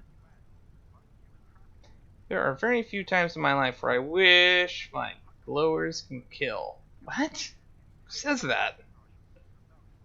This is one of those. Ash, that is not a very appropriate thing to say right now. No, wait, that's not what I meant. Oh, he blushing. Ethnographer. I meant ethnographer. This guy's a psychologist too, of course, if you... Ethnographer? What is an ethnographer? Okay, I can't... No, I have to Google this.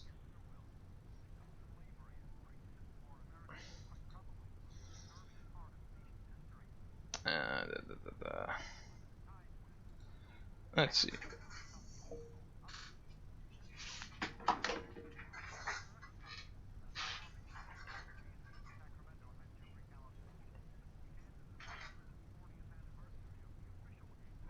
Okay, Google.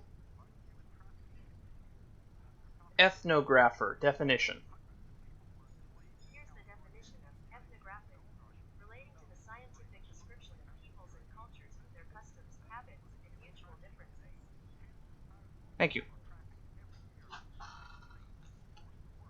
How is that gonna help? Ashton, if you don't stop...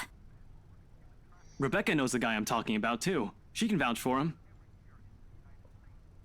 Becca tears her eyes away from the screen at the mention of her name. What? Oh, are you talking about Professor Andrew? He used to work with my parents at the university. Can you guys keep it down?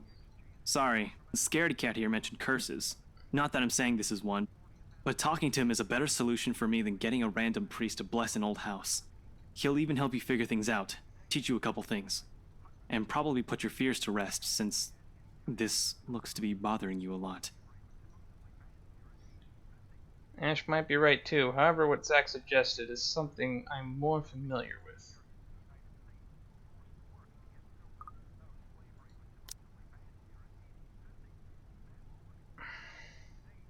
Yeah. Granted that they don't believe me, they're only giving me these suggestions to put my mind at ease, but it's better than being ignored and being laughed at.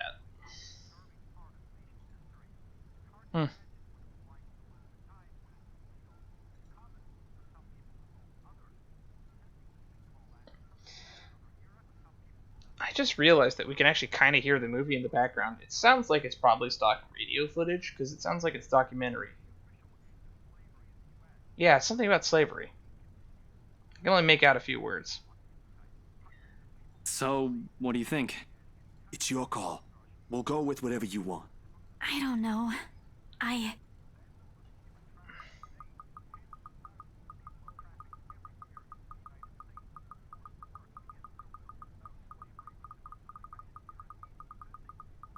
I'll think about it, but if ever, I'd like to give talking to Andrew a try. Is that okay? Won't he have other things to do? He is a bit busy, but he'll make time for me. He's my go-to person when I'm stuck in something. He won't mind if I bring a friend with me this time. If you're sure. I guess that settles it then. Guys, I said keep it down. You keep insisting that we still watch it, yet you're not even paying attention yourselves. Thanks, Becca. It ain't a big deal, Rebecca. I'm the one who broached the subject in the first place.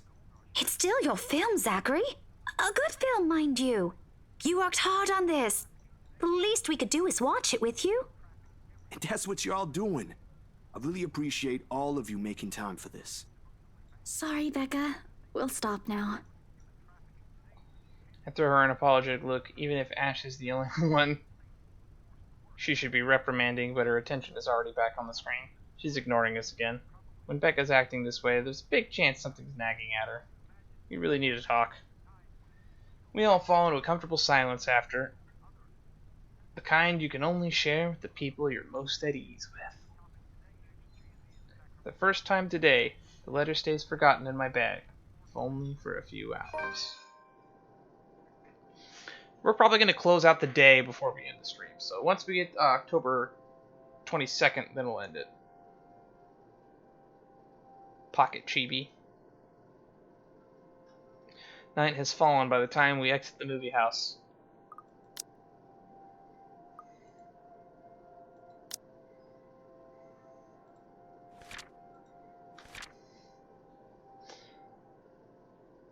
Luxembourg Independent Film and Theater Festival celebrated its 9th year discovering new creative talents in the film industry, including a few showcased the years with Zachary Steele's Bleu Jonce, Dark Times of the Black British. Isabella Santos, Ashton Frey, and Rebecca Gales were also seen amongst the crowd for its premiere. Okay.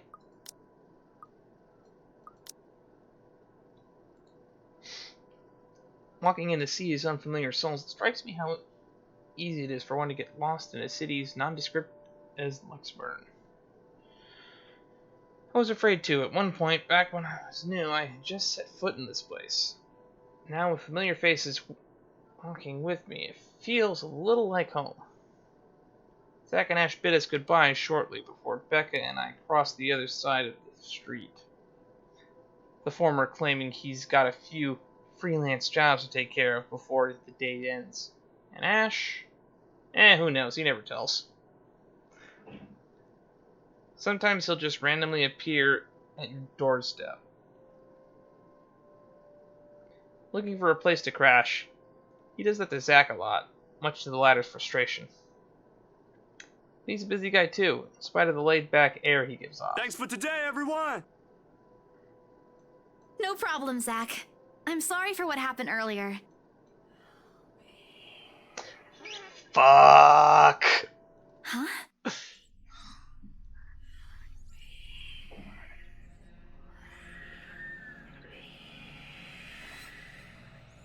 You guys hear something? I don't think I heard anything. I heard nothing.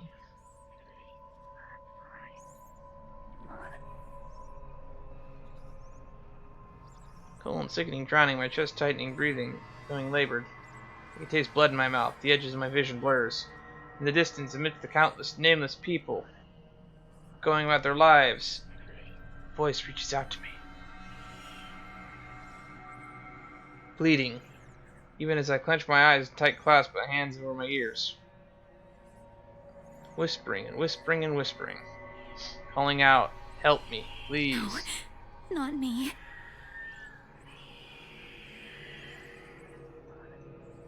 Somebody, help me. Isabella? Earth to Isabella?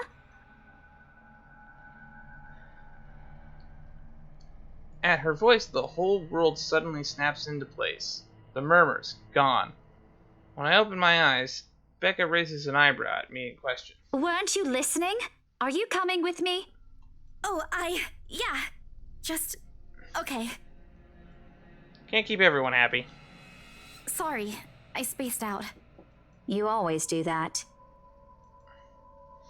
I follow her without complaint, but not before sneaking a glance at the far end of the street, where the voice came from, or another set of eyes might be staring at me. Nothing. There are only Zach and Ash watching over us as we head back to where Becca parked her car. If I'm expecting to see something or someone there, I try not to let it show. I try not to think of the tiny pinpricks of fear crawling at the pit of my stomach. See you guys some other time. Maybe if I showed the letter to Rose, Ash, she would have taken it, and then Ash never got to later. I'm just constantly thinking about every mistake that I've possibly made. Yeah, see ya. Another glance, with a final wave, we go off our own ways. I don't know what I saw. I don't know what I heard. I don't want to know. And if this is what would help me sleep tonight, that would get me back to normalcy in my life, and so be it.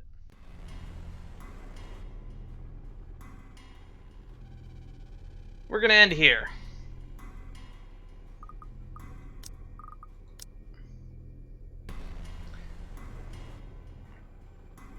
This has been a very, very interesting game. So far, so good. I do not get scared easily, or at least I claim I don't get scared easily, but this atmosphere is just giving me such an air of creepiness, I can't help but get chills. Once again, just want to give a shout out to my buddy Shayne who recommended this game to me. Happy birthday. And I guess until next time, we'll probably continue this. This is going to be an ongoing thing. We definitely plan on doing this to completion. And if I'm sure there's multiple endings. I would be very disappointed if there weren't multiple endings, and we're going to try to get them all, probably. Unless it turns into like a 100-hour affair.